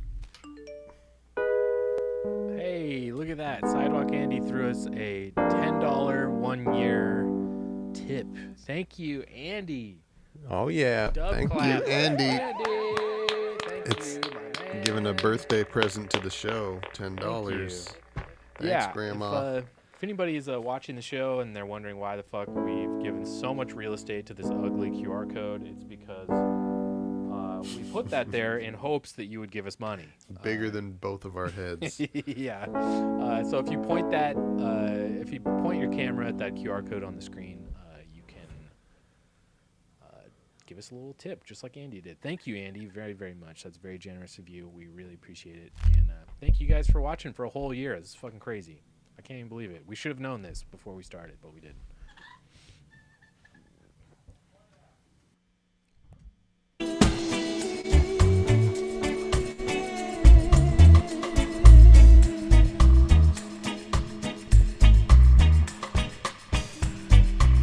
You know what else I'm thinking could be cool right here? Is if you just hold the root like whole notes out. That could be kind of a really cool, kind of ominous sounding. I feel like they must do something like that in the original, actually in the original I think they cut out earlier than I do, but I'm choosing to have it keep going until Tom York starts singing. Okay, you want me to hold them out? Let's try it. Yeah, let's see what it sounds like.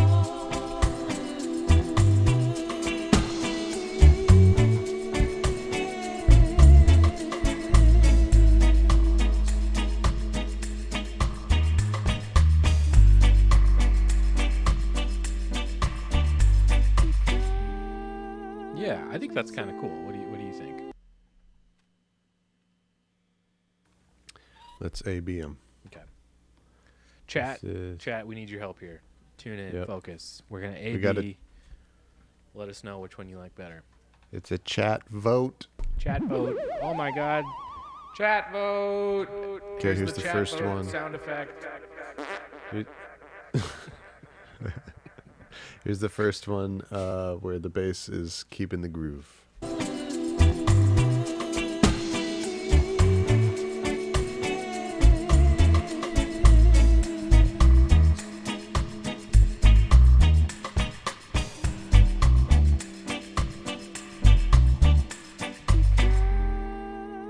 Okay, there's option 1. Option 2, which, well, anyway, here's option 2.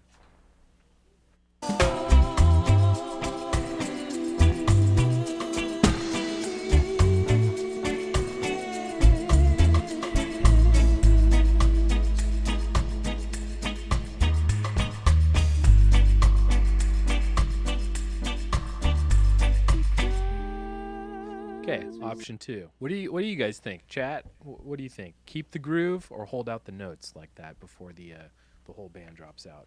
Mm-hmm. So while you guys ponder that, DJ87, I love this. This is fucking awesome.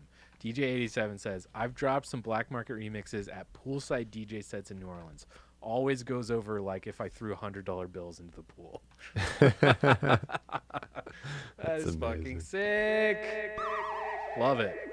So there's a bunch of people just kind of sunbathing, hanging out on poolside, and then they hear Black Market, and all of a sudden they're like, "Oh my God!" They'll just jump in the pool. Yeah. Fully clothed people just sprint into the pool. Dude, DJ87, that's fucking sick. First of all, thank you for playing our stuff at your DJ sets. That's really cool. I love how so many DJs from like all over the world have reached out to me over the last few years to tell me stories. Like, I love hearing stories like this. It's fucking awesome. Also, Andy's the first to vote. He votes the correct answer, B. Okay, B. I thought wasn't the whole notes one the first one? No. Or no, the whole notes one was the second one. So he says B, the second one, yeah? Yes. Okay. So you like the whole notes one better? Yes. Me too. Okay. All right, 3 votes for B so far.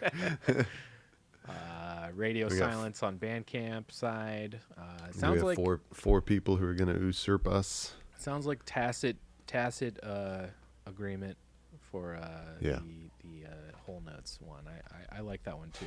You know what it kind of feels like? It feels like if we're driving in like the fourth gear,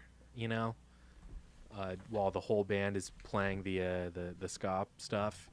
That feels like, okay, now we're dropping down to like third gear or second gear.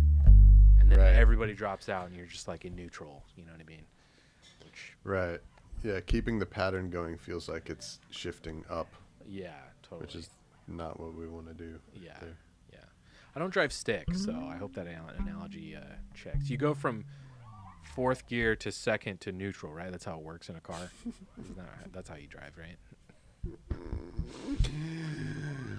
Okay. How does the end go? Is it the same? Not? So it does this whole instrumental section, and then it comes back, does the same pattern loop.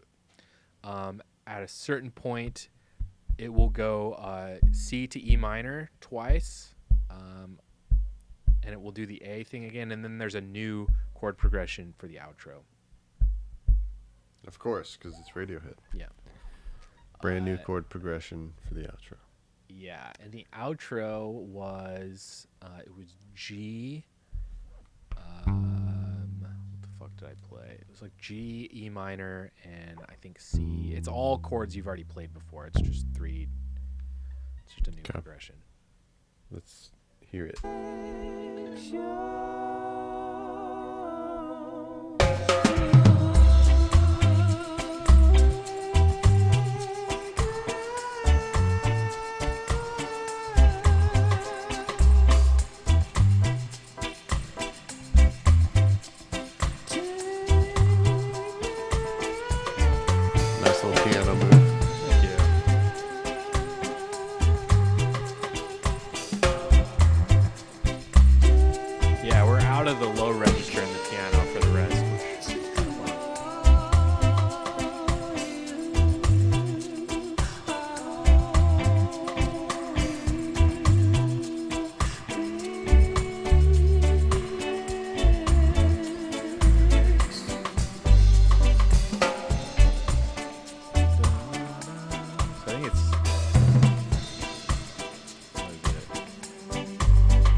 The idea of getting a little busy here. That's fun.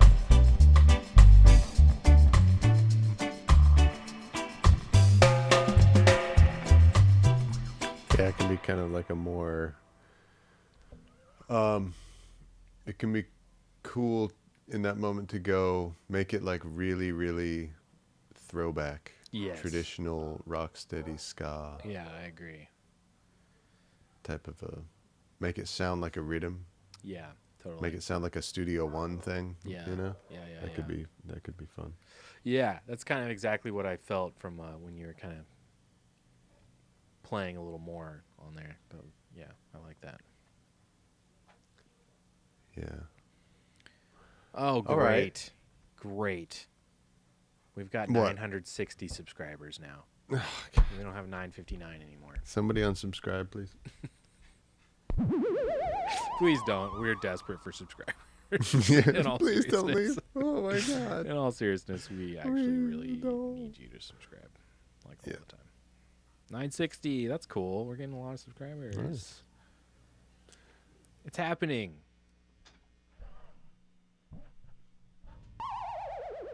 It's happening.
kind of goes right into that shape. Yeah. Got to come up with a nice little Studio One sounding thing. Yeah, I like it.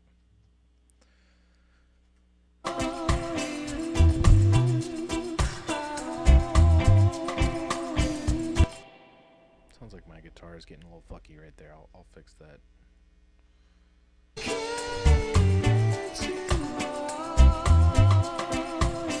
Another subscriber. What's going on?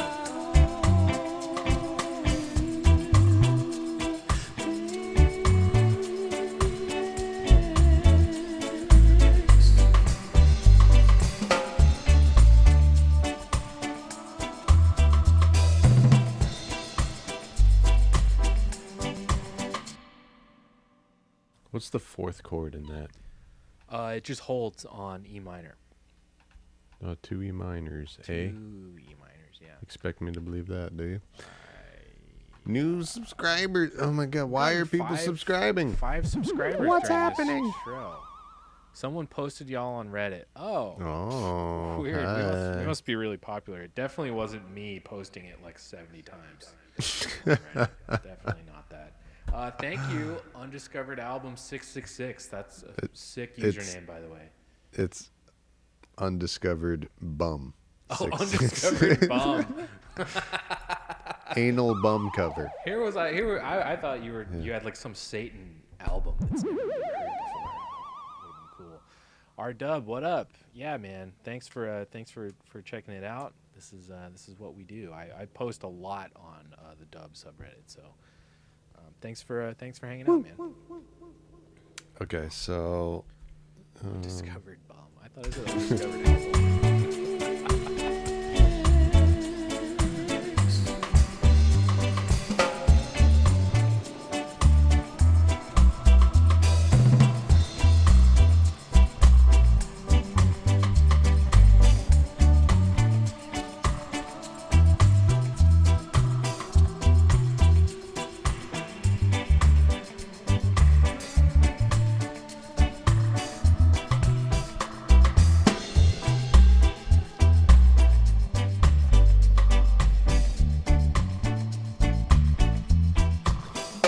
trouble is it's such a non-Studio One chord shape. Yeah. Like it doesn't lead into the same places. Right. So let's see. What can we do? Sometimes you can take the rhythm of another Studio One bass line and just change the notes. Yeah. Because the rhythm really is like the most... That's the most important part. Yeah, exactly. So, let's see, the first one that came to mind was Hot Milk, which is a Hot Milk. the bass sounds. You know that song? Yes, yeah. The, I know the rhythm for sure. Yeah. yeah. So it can be. How soon does it change to D? And the tempo is completely different. Totally way faster. Okay, so Studio One ska bass line. I mean, they're all Lloyd Brevet and they're all quarter notes. What if you do some kind of walking thing? Or what about like Latin goes ska? How does that one go? Boom.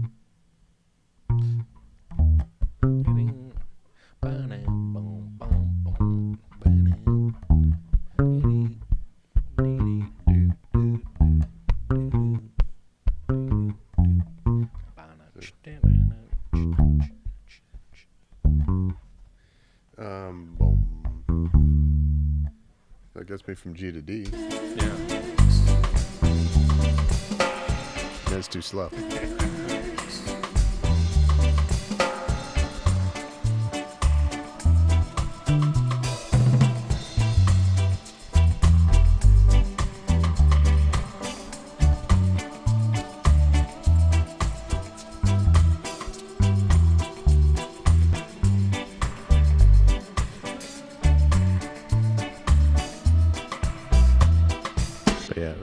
take the rhythm. Don't need to take the notes. Yeah. So that one, this tempo's too slow for that one. Yeah. It's tricky. So what's in the middle?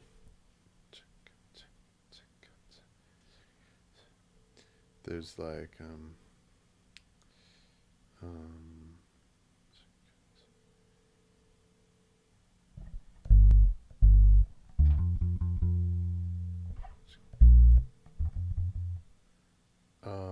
I still think even that would be a trouble. Tricky feel. There's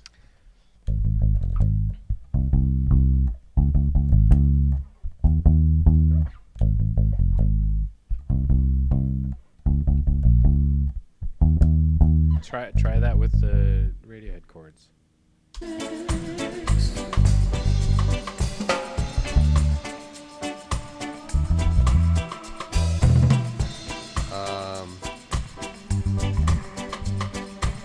Too fast. yeah, it's too fast. Well, okay, clear. Just start fresh here.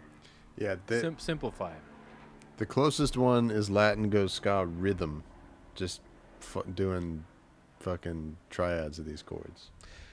I think what would sound cool would be and would sound totally different from the rest of the song would be just kind of like a walking thing, like boom, boom, boom, boom, boom. I can't sing it to you, but Yeah, just do a ska Lloyd Brevitt thing. yeah. Don't try to base it on anything that exists necessarily, because the tempo and the chords are going to be way too weird. Okay. But try a little walking thing.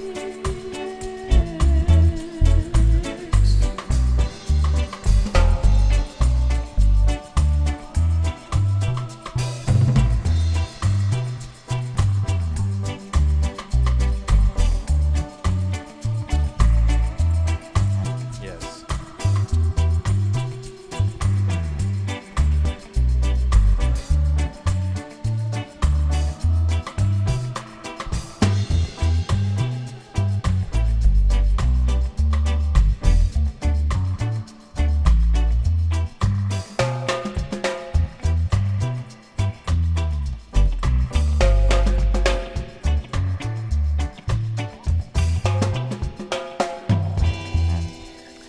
What was I playing the very first time that we came through this section?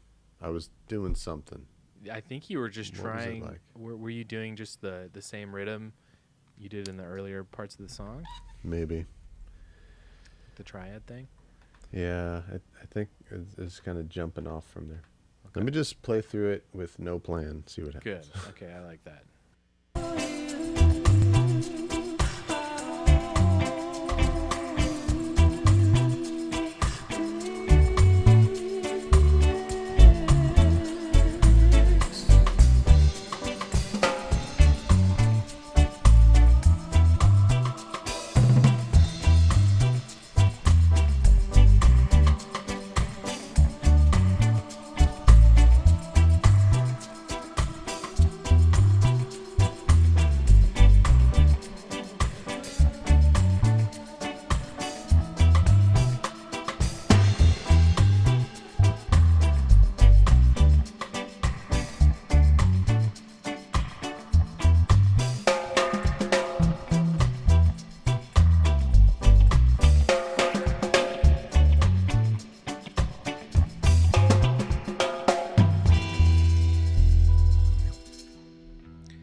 That's kind of naturally what Definitely works. wants to happen. Yeah, it definitely works. It's not super imaginative. Yeah, I like the idea of like taking it in a totally new feel for the outro. I think that's kind of cool signifier of like the outro. Mm-hmm. But that did work though. It didn't sound bad at all. You know what moments like these sometimes call for? Hey, Andy, it's your favorite thing. Okay, this is what cards are really meant for. Yeah. So, yeah, this is a deck of cards that Nate has. It's something that was created by the great producer Brian Eno and some other guy for the purposes of it's a deck of cards. It's meant to be kept in the recording studio. Yes. And whenever you reach kind of a dilemma, Like or this one. exactly like this, or sometimes when you don't know what to do, you pull a card and it has some phrase written on it that's meant to shake up your brain and give you a direction. I literally have to look up a definition of another word in order to like apply this or begin to apply this. Yeah. These are clearly written by some highly intellectual dudes. Yes. Sometimes they're like hard to understand what they mean, but Yes. I think that's the point. Yes. Okay, so pulled a card random from the deck, and it says, discard an axiom. Okay. Discard. And what does axiom mean? And what We does both are axiom mean? the two dummies who are doing this. Okay, in mathematics or logic, this is from Merriam-Webster. In mathematics or logic, an axiom is an unprovable rule or first principle accepted as true because it is self-evident or particularly useful. So discard. We got to throw away a truth. Throw away a thing that we are just assuming is so. Yeah. Okay, there's more to this definition as well. Okay. Nothing can both be. This is like an example. Nothing can both be and not be at the same time, and in the same respect, is an example of an axiom. The term is often used interchangeably with postulate, though the latter term is sometimes reserved for mathematical applications, such as postulates of Euclidean geometry. It should be contrasted with a theorem which requires a rigorous proof. Wow. So it's self-evident. It's like Yeah, it's like duh, like you have to do that. Yeah. So what are we doing with this part that is like Yeah, rules that we're following is like the rhythm needs to follow, like lock in with the drums. yeah. You know, like Yeah. the whole pattern of the whole song, we chose it because it does a call and response with the drum pattern. Yes. That would be a good place to explore discarding that. One rule that is that it needs to be Jamaican in origin because it's a Yes. reggae song. Yes. That is one that we're kind of treating as hard and fast for sure. The notes need to be a lower register than everything else because it's the bass. Interesting. Yes. Skank it all. Yeah, we should have the bass just start going. Yeah. Yeah. Okay. So I think what we could try and explore. You pointed out several that were good. I think ignoring the Jamaicanness that it feels like it needs to be could be one to explore. Also, maybe not ignoring the Jamaicanness, but making it Jamaican, but a totally different kind of Jamaican feel possibly could be another way to go. That's right. 'Cause Which we we've looked kind of in- been trying, and it's been a little frustrating, I think, to do that. Yeah. Well, we looked at like rock steady, ska, and early reggae rhythms to try to take it from. We only looked at Studio One, Yeah. you know. Yeah. So like, yeah, like maybe we go into like a late 70s. You know. Yes. Maybe we do like a Roots Radix Yeah. feel Yeah. with the If- bass at the end or something. You know? If it's possible, yes. Which makes no sense. That goes Right. against an axiom Yes. of doing this. Yes. You would never do that. Another option would be for you just to play something more inspired by Radiohead Yeah. than by Jamaica. You know what I mean? Let's listen to what Colin Greenwood played here. Yeah. What about that? Oh. The bass stem is empty. It looks like actually Colin Greenwood stopped playing in Yeah. this section of the song. Yeah, so he doesn't even play right here. Oh my god. That's the biggest fucking axiom of all is the bass needs Just to be stops. playing. Yeah, it's true. You're The right. drums are the drums are playing, the skank is playing. Yep. The bass has to be in. That's a fucking rule. Right. Of Jamaican music for sure. Let's listen to it with no bass. Let's hear it. This is just Colin Greenwood's bass, and let's see how and where he stops.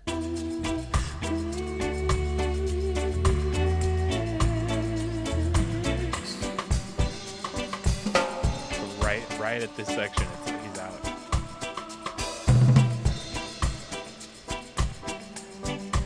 Could be really cool just to not have bass right here.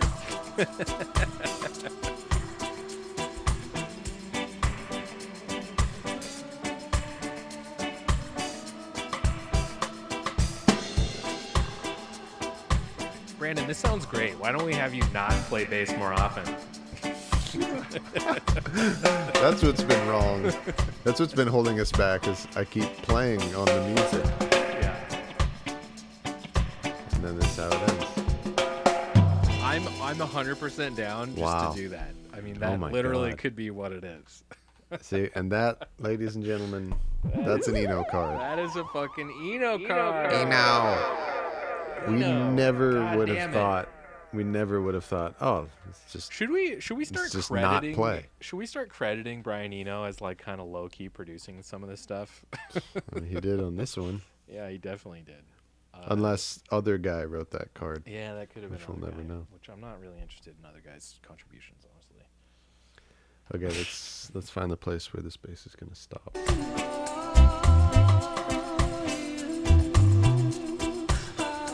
Yeah, and if you look at the stem, he doesn't play on most of the song, which I don't want to recreate. I like what we have, but it makes sense to pay tribute to the original in some way by having the bass not play while the rest of the band's playing. And that's the clearest, best spot for it, really. Yeah. J'agree. J'agree. J'agree. Yeah. Let's see. Just like that. Yeah.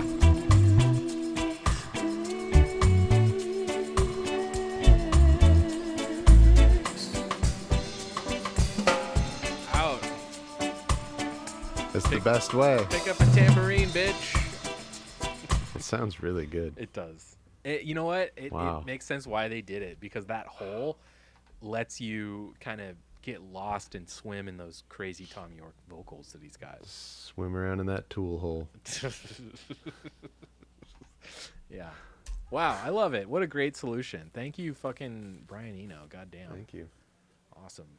Brian, if you're watching, you can produce our stuff anytime. We will graciously accept your production skills. Undiscovered anal bum cover 666. Are you Brian Eno?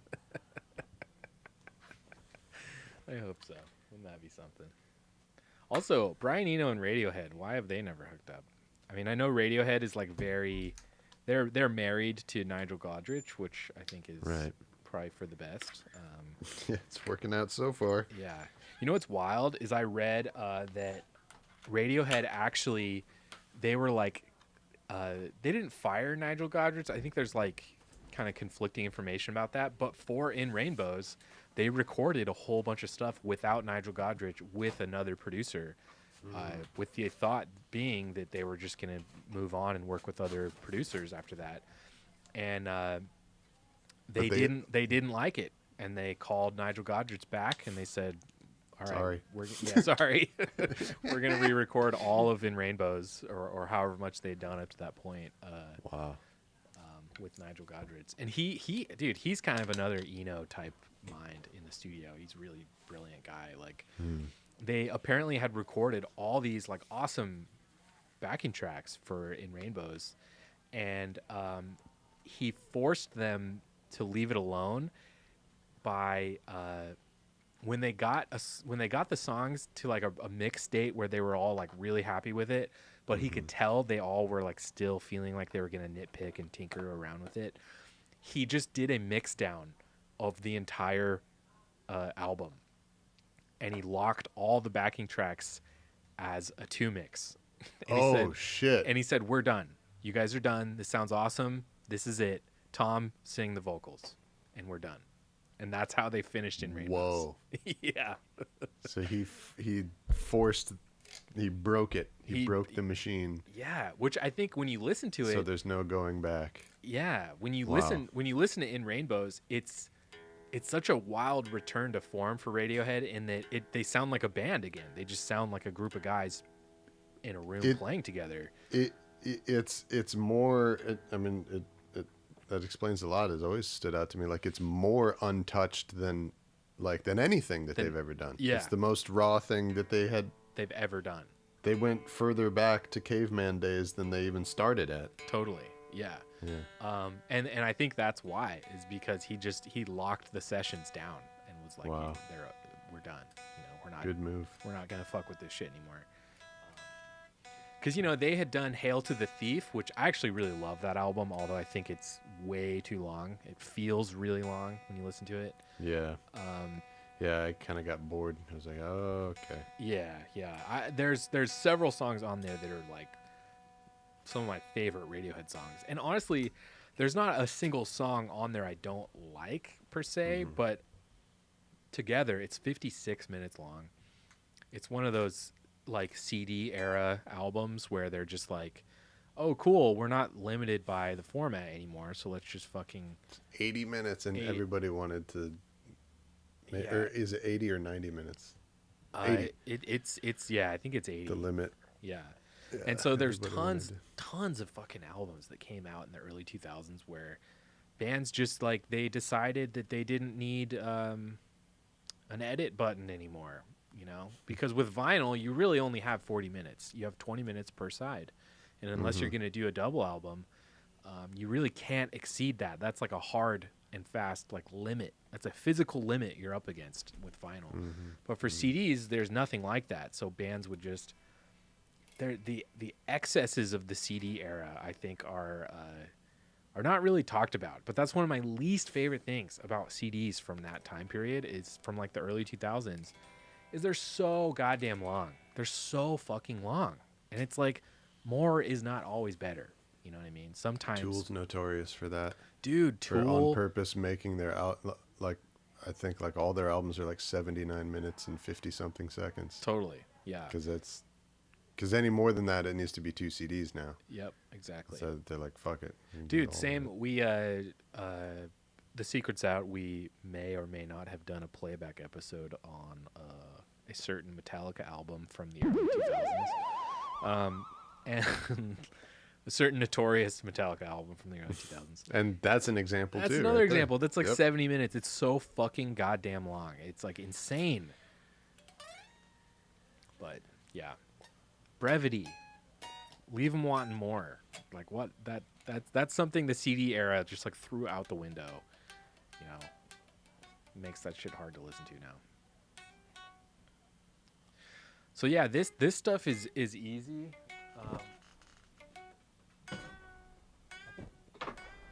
If you want to give this shit a try.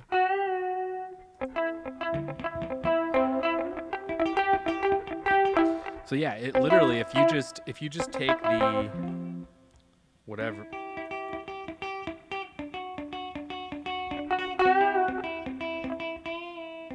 Is there a rhyme and reason to when he does the bends?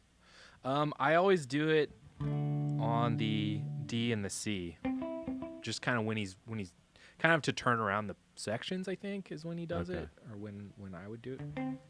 Okay.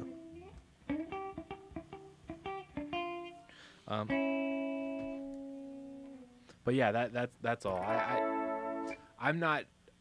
I didn't hear it as any rhyme or reason. I just do hear him do it several times, so that's why I was doing it. Okay. Okay. Yeah. Anything else I should know? Just guide me as we go. Do you feel like this song needs organ at all? It could. Could. I didn't do it. I wasn't leaving it open for any particular reason other than I thought maybe it just doesn't need it, but that could be something fun to explore. Yeah, and one of the nice things about organ in these things is it can be made really transparent. Yes. So Yeah, let's take a look at that after this. Okay.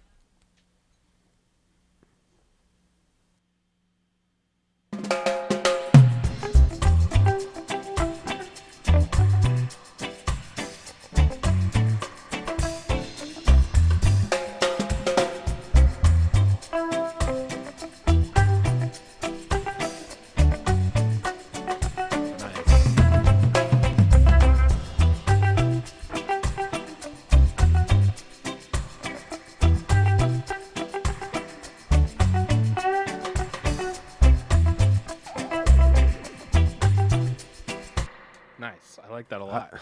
I like the rhythm that you're playing in yours. It's really good.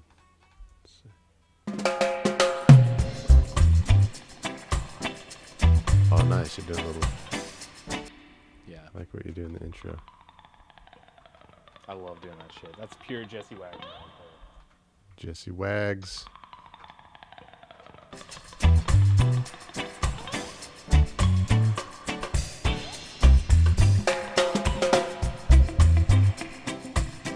Oh, Nate, here's an idea. Yeah. Do you have... So when you recorded this guitar part, was it... did you record it with the reverb in there? Or is this a dry part that you added reverb to? It's a dry part I added reverb to. If you send it to me, I can play it through this guitar amp. So we have your performance with this guitar tone on it. That's a really fun idea. Let's try that. Because I think you played this pretty perfectly for the song. I like that. All right, I'm going to send it. Let's listen to more of Nate's guitar performance.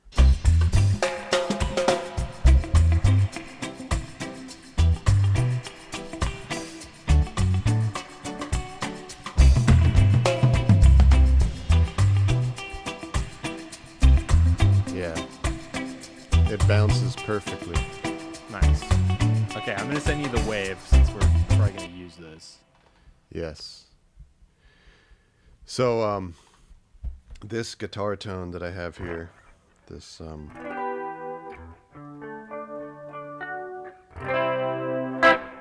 which if you're listening to the stream in headphones, you can really hear it in all of its glory.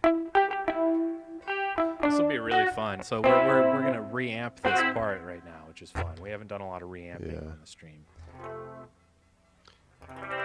Which would probably be good to explain what we're going to do right now.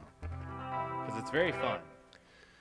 So this is kind of a special, fancy, signature guitar tone that I'm able to get here in my studio in LA because of a particular guitar amp that I have here. It's kind of a rare guitar amp. Yeah. And I love that sound. I really love it. Yeah. It's kind of a signature thing, and it's not... This will be a really fun experiment. It's not signature because of any way that I play. Again, it's completely because of this amp and how unique it sounds. And I'll try to show it to you with this camera. Come with me, won't you? Yes. I love these like Brandon show and tell episodes. These are great. Yeah, man. I've shown this on the stream before. So it's a Gallien-Kruger. This is back. So Gallien-Kruger is a company nowadays that is most known. Look at all the gunk on the tape. Anyway, it says Gallien-Kruger underneath this piece of tape. You just have to believe me. Yeah. They're most known nowadays for making bass amps and bass gear. Back in the day, they used to make guitar equipment just as much. This is a 250 RL. This came out in, I believe, 1990. The more common one is called a 250 ML. It's a combo version of this. So it's this guitar amp connected with two speakers. Just sent you the stick stem, by the way. You should have that now. Oh, okay, thank you. Let me download that with my other hand while I'm showing you this. Nice. And yeah, this amp is the signature Wise Owl guitar sound. It's like, Yeah. this is why Brandon gets paid the big bucks. He's got these 90s Gallon Kruger combo amps. Exactly. Yeah. So on all the Wise Owl and Black Market music, whenever you hear that like stereo chorusy guitar, Yeah. it's on the Blondie one. It's in the ABBA one. It's in the It's War on of the Wise Worlds Owl one. stuff. Or it's The in the War of the Worlds. Five Fingers of Dub one. It's like very present on that one. Yes. Really great on that one. And so it has, Papa Jocko says, wow, that's the guitar tone that Jaman Levi used on solo sets. Oh. Jai Heavy Load never sounded so good. Cool. Yeah. This is a very early 90s, mid 90s unique sound. It was featured really prominently on like a Rush album from that era. The most famous use of it is Megadeth. That's awesome. No. Iron Maiden. Iron Maiden used these amps for like two of their most famous albums. But this part right here, this is where it's all about stereo effects. This is what made this amp what it is. So it has a stereo echo and stereo chorus effect. Yeah.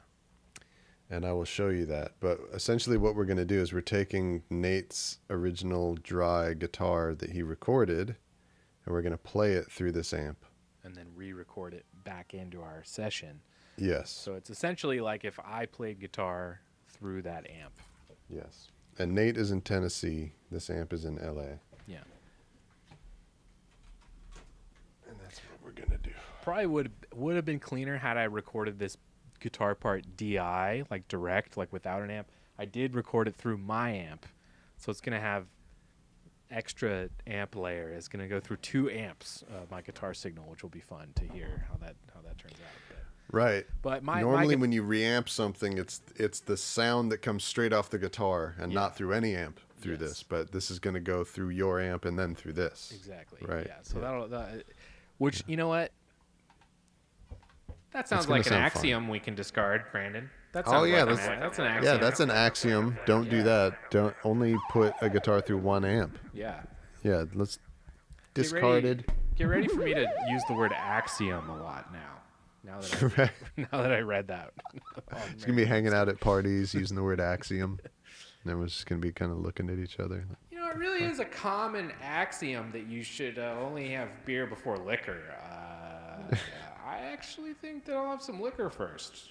Yeah, I'm going to discard that axiom. I'm going to discard that axiom. Yep. And then all the chicks at the party are going to be like, dude, all the that chicks guy is so take their attractive. clothes off. Every girl in the room just strips down. And oh my God. Yeah. Let's see. So I need to put this. I'm not going to be able to use my delay line for a while, unfortunately. Hang on. I need to move some cables around. Be right back. Okay. And then there were just you and me. Oh, yeah. what's up? I wish I could show you guys what I'm doing, but I'm just moving some cables through a mess of cables into plugging it into another thing. No worries. Thanks to everybody who's still watching. If you haven't yet, please hit the like button. It helps us get this stream out, shown to more people. And likewise, please subscribe if you're watching on YouTube or Twitch or even Twitter or Bandcamp, wherever you're watching from. If you're not subscribed, please make sure that you are. And like I said earlier, we are a fan-driven. This is a fan-driven show, so please go find us on Patreon or subscribe to us on Bandcamp. And throw us a couple bucks. That's the easiest way you can support this show and ensure that we keep doing it. And today is our year anniversary. What the fuck? 1 year. Insane. So thank you guys all for watching. Okay, so I need to make a track to send to the amp. Nice. Yeah, this is a really fun it's a really fun thing to do. Like if you have friends that are recording engineers or at least adept at recording, and they have, let's say maybe they have an amp that you love and you really want, literally like exactly what's happening right now, or like a really common way to use this technique is for bass players. Yeah. A lot of bass players, like I don't have a bass amp. I only record DI. So, which for me is not a problem. I don't really have a huge issue with that. But the most common use of this in a studio setting would be, like, let's say you want to record the sound of your band. You want everybody playing in the same room together. But the problem with doing that is if you have Sorry. if you have a bass player in the room playing through his bass amp, that bass leakage is going to get everywhere no matter what. You can't isolate those low frequencies if your bass player is playing through his bass amp.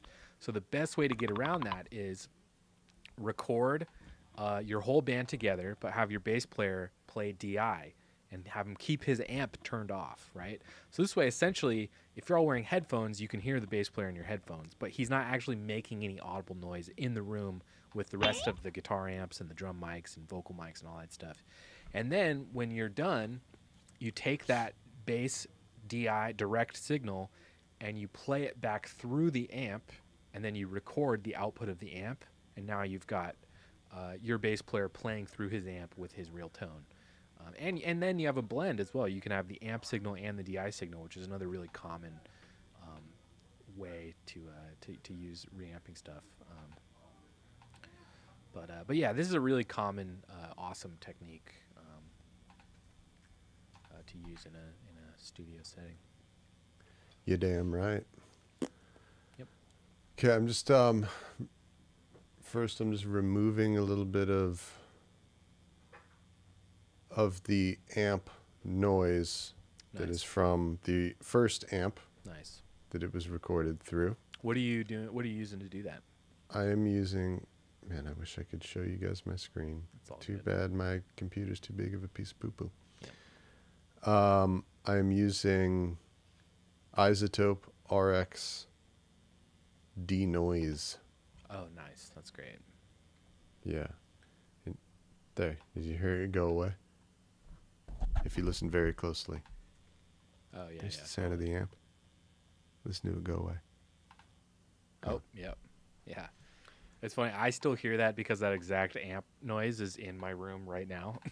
Oh. But I can hear it in my headphones go away. That's great. So we're left with this. Nice. So this is the original sound of Nate's guitar. Okay. Now we're going to put that through Brandon's amp. my amp. This is really fun. I'm really glad we're doing this on stream. This is really fun.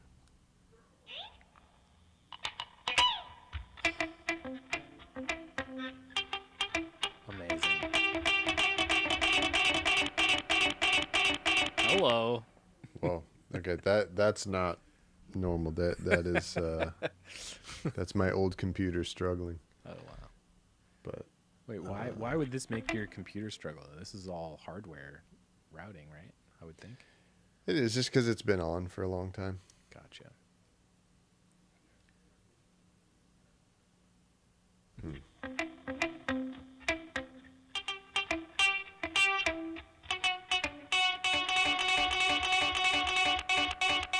Hang on. It's probably because Chrome is open. Like sometimes it does that when there's a bunch of different programs that are using Okay. the sound card. Nice, yeah. Does sound good though. It's a little overdriven, which maybe we could tone back a bit. Yeah, right. I'll adjust how hot it's sending to the amp. Yeah. Although yeah. the original is overdriven too.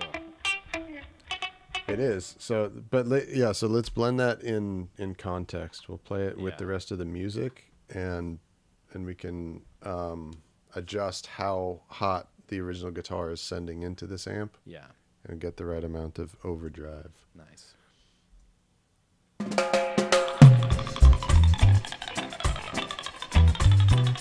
I think this was the move, though. This was a really great idea.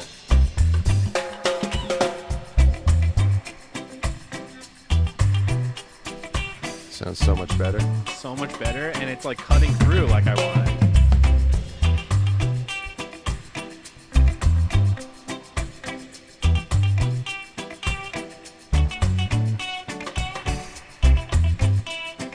So I'm going to pull it back a little bit so it's a little bit less distortion.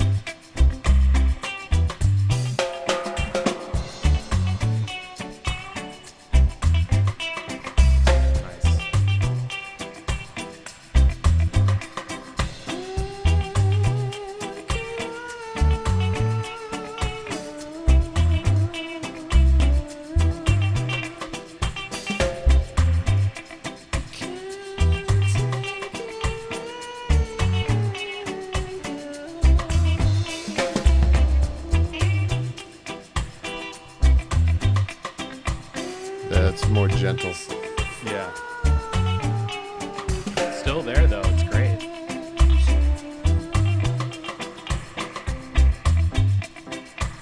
This is awesome. I think this is exactly what it needed. Yeah. So. Hang on. Brando cam. Woo! So just to show you what this amp is doing, what makes it so cool. Both of these stereo effects are turned on. So there's one called Echo and one called Chorus. Nice. That's with both of them turned off. Wow, so that delay is from your amp. That's from the amp. Amazing. So stereo chorus. You can hear it spread out from the middle to the sides of your ears if you're listening in headphones.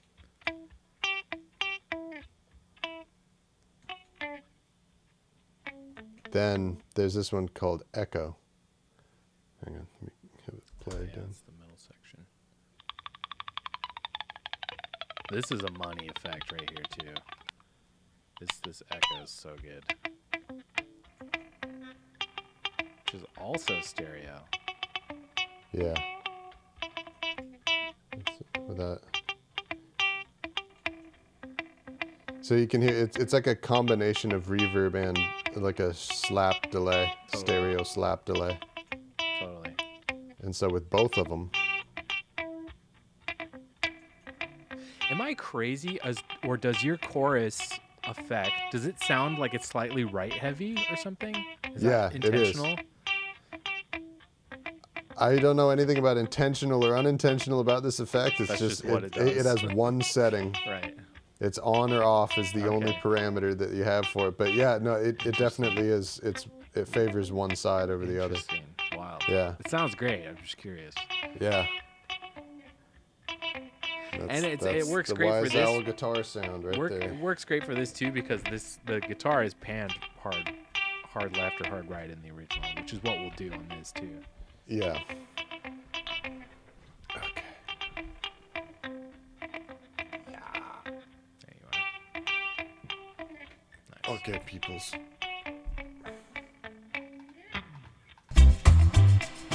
Oh my god, it sounds so much better. I love this.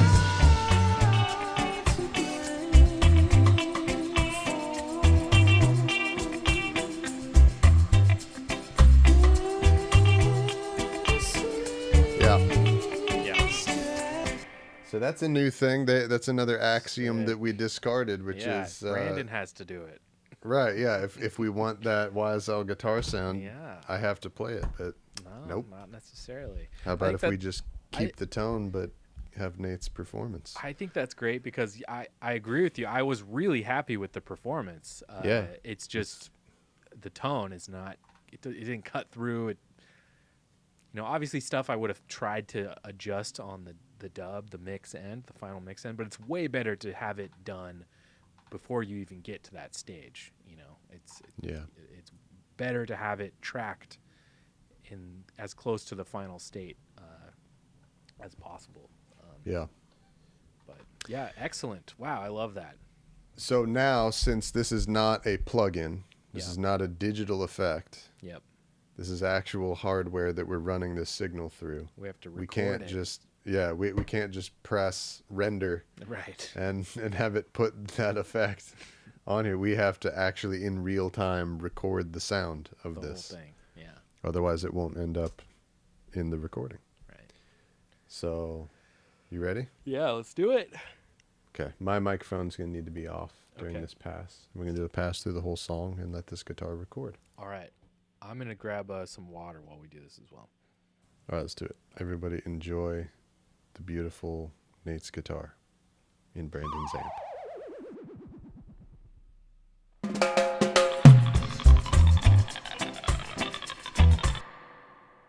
Whoop, I almost made a big mistake while we're recording a stereo sound.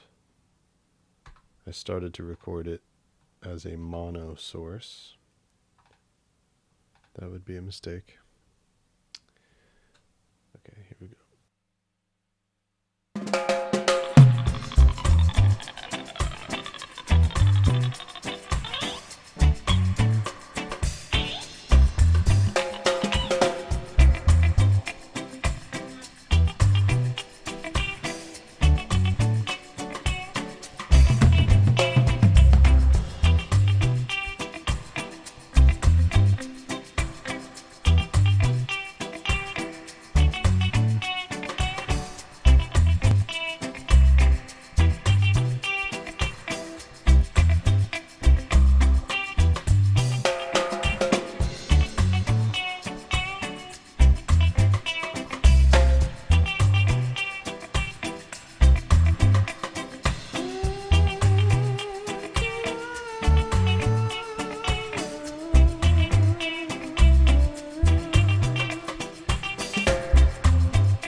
Nice, there goes my sound card freaking out.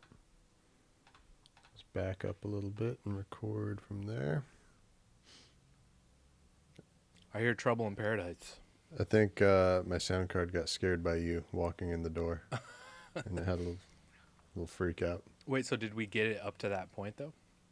What? Did we get the reamp up to that point? Or are you just going to have to comp it or something? Or Yeah, I'll have to comp it from here. Cool. Here we go. Oh,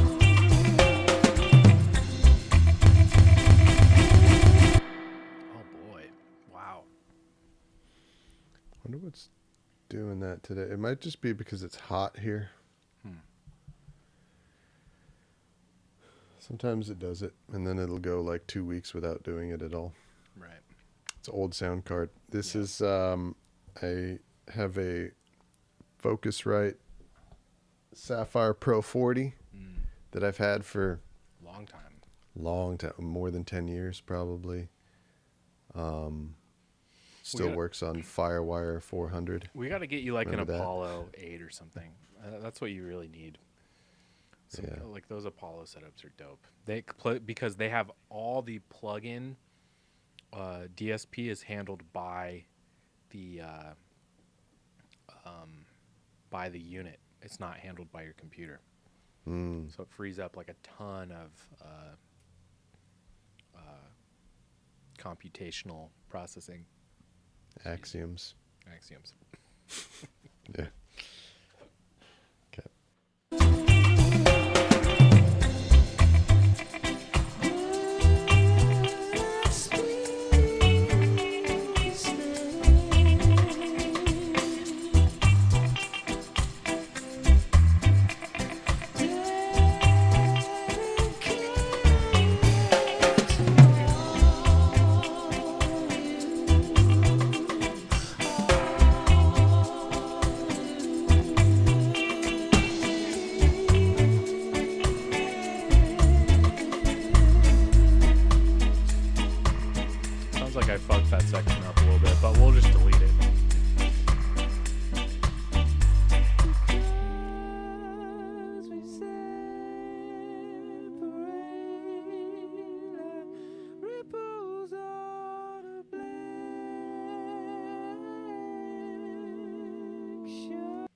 Actually, I can skip this part. Yeah. The part where the guitar is not playing. Definitely.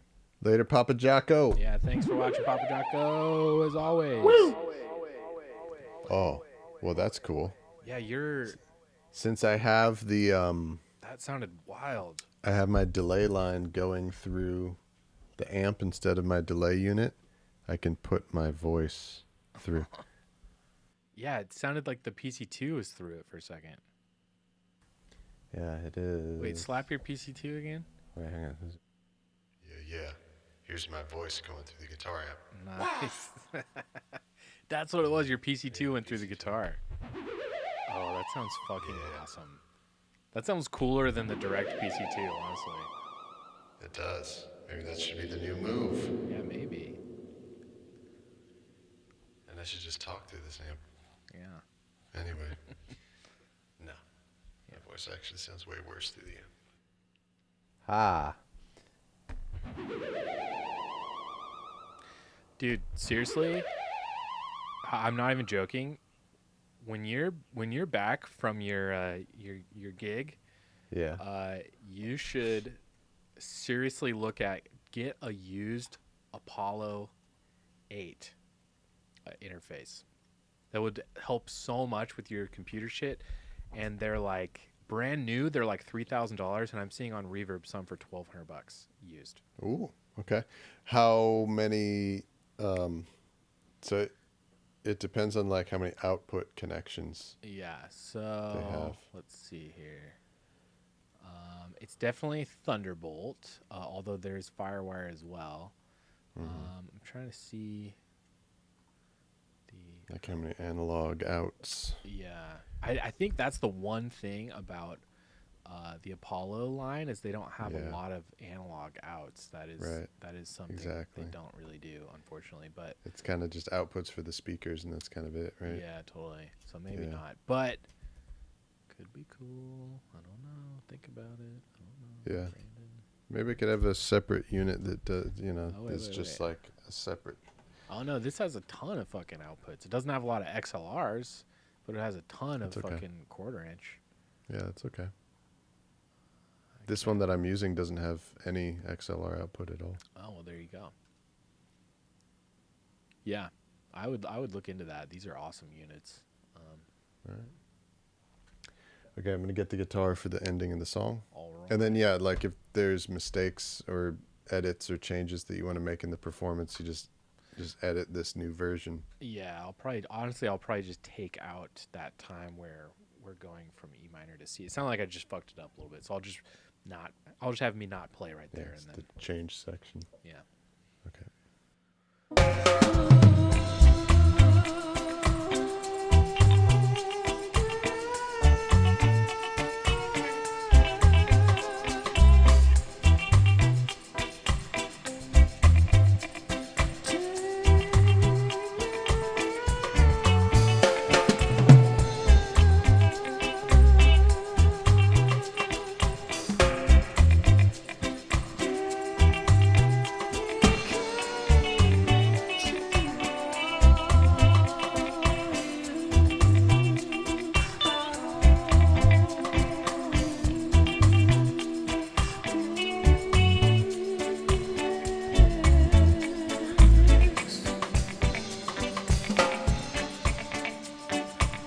I love this part. Turned out great.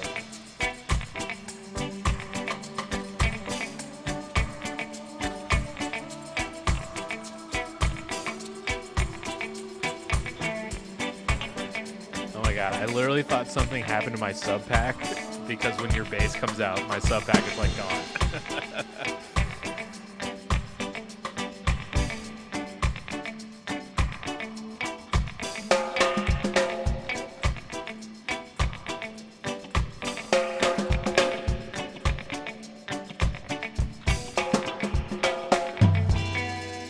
Sick.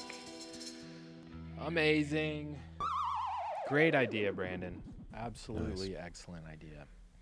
Thank you. Yeah, nothing wrong with your sub pack. It's just an axiom that we discarded. That's all. I often tell Brandon to shut the fuck up. This would be another moment where I would typically do that.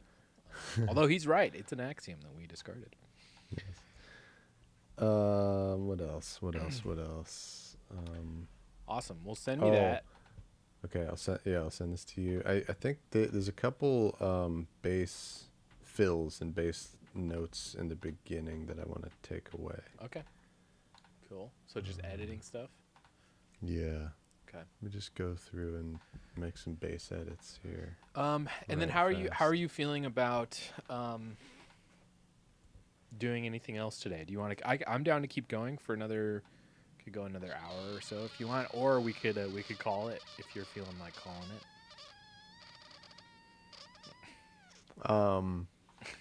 it. What, Nate? I think we're kind of at a natural spot. I think so too. Yeah, I think this is a good place to stop. Mm-hmm. Let me just go through and edit these basses, okay. and then everybody can S the D. S the D, and then we. You know me so well. Oh, God.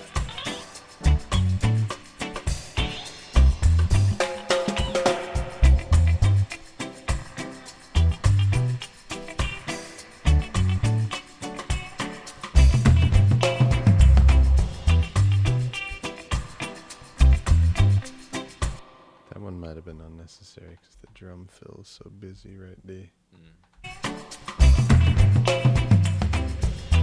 Yeah, it's better without it.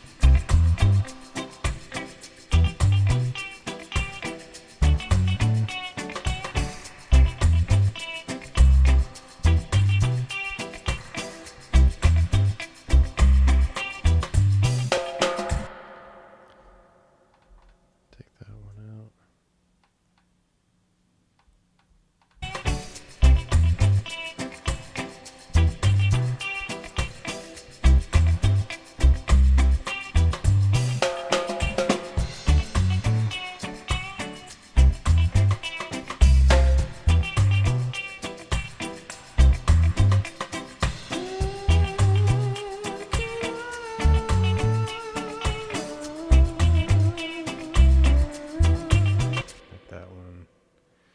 Like partway through this performance, I realized how important it is to let the vocal melody come back around with no, with no like help from the bass. Right. Like it's important for the bass to stay away so that the melody can lead into its next thing. Yeah. So I was stepping on it a lot in the beginning. Yeah.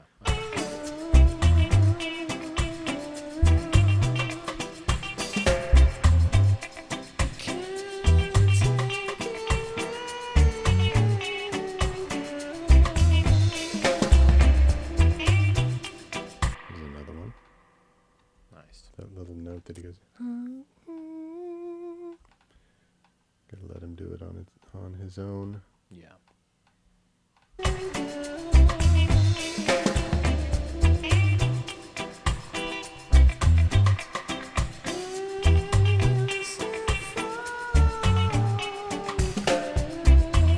Yeah, it really is like the less each part does, the more they all shine. Yeah. Ooh, that is an old-timey fire engine sound. Yeah, it's weird, right? It's like, you can hear the crank. It sounds like a hand crank one. That was wild.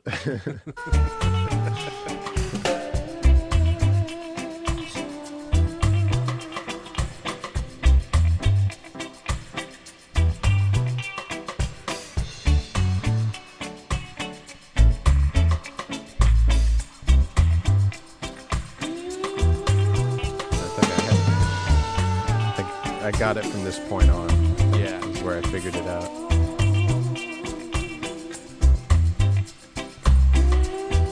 Nope. I did it again. Take that one out.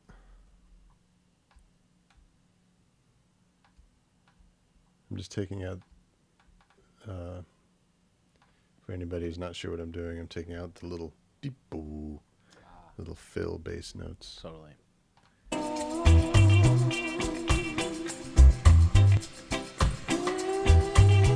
Much better. Yeah. Let Tom sing.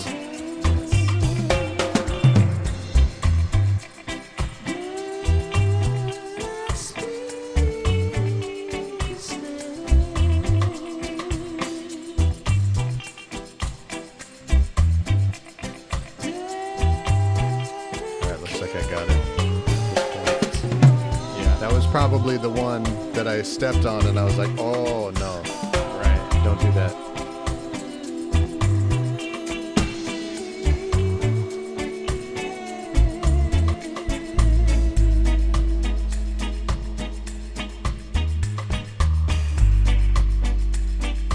This was a good note. Yeah. To discard that axiom. That was good. Jesus Christ. What? It's so annoying. Because it's so, I literally will use that all the time now. I'm gonna be annoying as fuck. People are gonna be like, you definitely just learned the word axiom, I can tell. Like and yeah, all this stuff will just be fun, like delayed out, like crazy dub shit. This will be fun. Mm-hmm.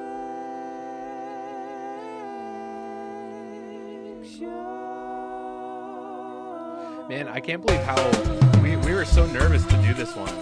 Like, I really was not sure how this was going to go. I didn't think this would make a good reggae remix at all. Me neither. And it's, like, kind of amazing, actually. Yeah. What do you think about the fills being just kind of wherever? I kind of like it. Yeah, it fits the vibe of the original song because the whole thing, it just sounds like this, like looping. Yeah, you can tell it's a loop, but you can't tell where the beginning is. Totally. Yeah, and the drums just kind of filling wherever. They don't cue you where the start of the loop is, which is awesome. It enhances the effect of not being sure where the beginning is exactly because every time he fills, it's like in a different spot. Yeah. But they all feel equally natural. Totally. Yeah, and that's with zero editing. So I just kind of put the drums in and was like, actually, this is great. Like, I don't want to fuck with it. It's perfect. Yeah, I haven't heard a single fill that feels unnatural. Cool. They're all like, they just keep the groove going. Yeah, cool.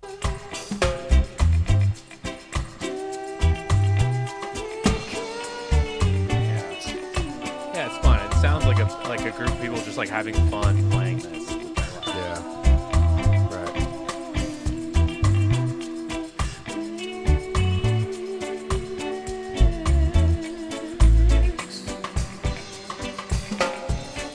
Amazing. It's so good. I can't even believe it. It's so obvious. Bass just stops playing. It's so obvious. Well, there you go. Well, folks. Wow. New bass and Johnny Greenwood guitar. Both Greenwood brothers. Yeah. New Colin, new Johnny. New Colin and new Johnny. Here we are. What's up, y'all? New Colin and new Johnny checking in. Yeah. Not really. Yeah. Wow. The old nickname that they call you, old Nate Johnny Greenwood Bridges. If I was lucky, that's what they would call me. It's not the case though. Joe says, great job, thank you. Yeah. Sidewalk Andy says, Choon! Cheers, lads, thank you. Andy, cheers to you as well. Yeah. What a great episode. I'm really digging the old school style show. I think we're definitely going to keep to this. But so, Brandon, you're going to be gone for the next 2 weeks. And you know what I realize that means is I'm going to do episode 48 and 49 by myself. And when you get back, we're going to do episode 50. Episode 50, which will have zero no significance at all. Actually. Yeah, the it's actual all about party 52. show will be 52. Yeah. For some reason. Yeah. But yeah, shit, it's been a year we've been doing this show. It's so fucking cool. It feels like longer, but not in a bad way. I know. When we realized that it was a year or about a year, I was kind of surprised. I was like, I feel like we've been doing this for like 2.5 years. Yeah, but, okay. it does. And especially when you like seriously, if you guys like this show, like go back and watch the first episode after today. It's remarkable how much this show has like coalesced in shape and form, and it's like we've come a really long way from a year ago today, which is it's really cool. And I think, you know, me and Brandon, I could speak for Brandon, we both just want to say thank you guys for hanging out with us and watching for a whole year and many more years to come. We've got so much fucking fun shit planned. We're gonna show you guys more playback, more dub videos, hopefully other YouTube shows in the future we might do if we ever have the stamina or energy. We'll do those too.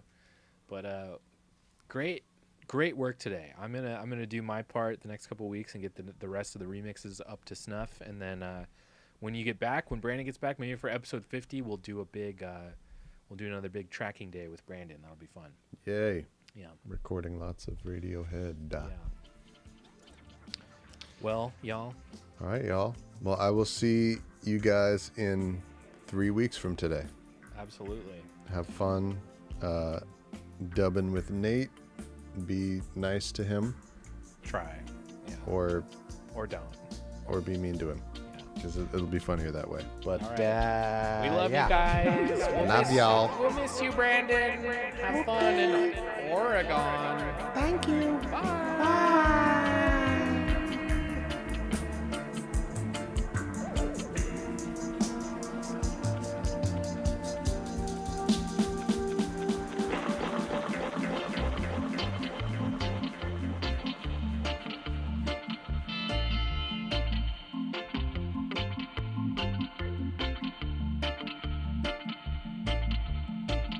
Diane, I just opened Laura Palmer's diary.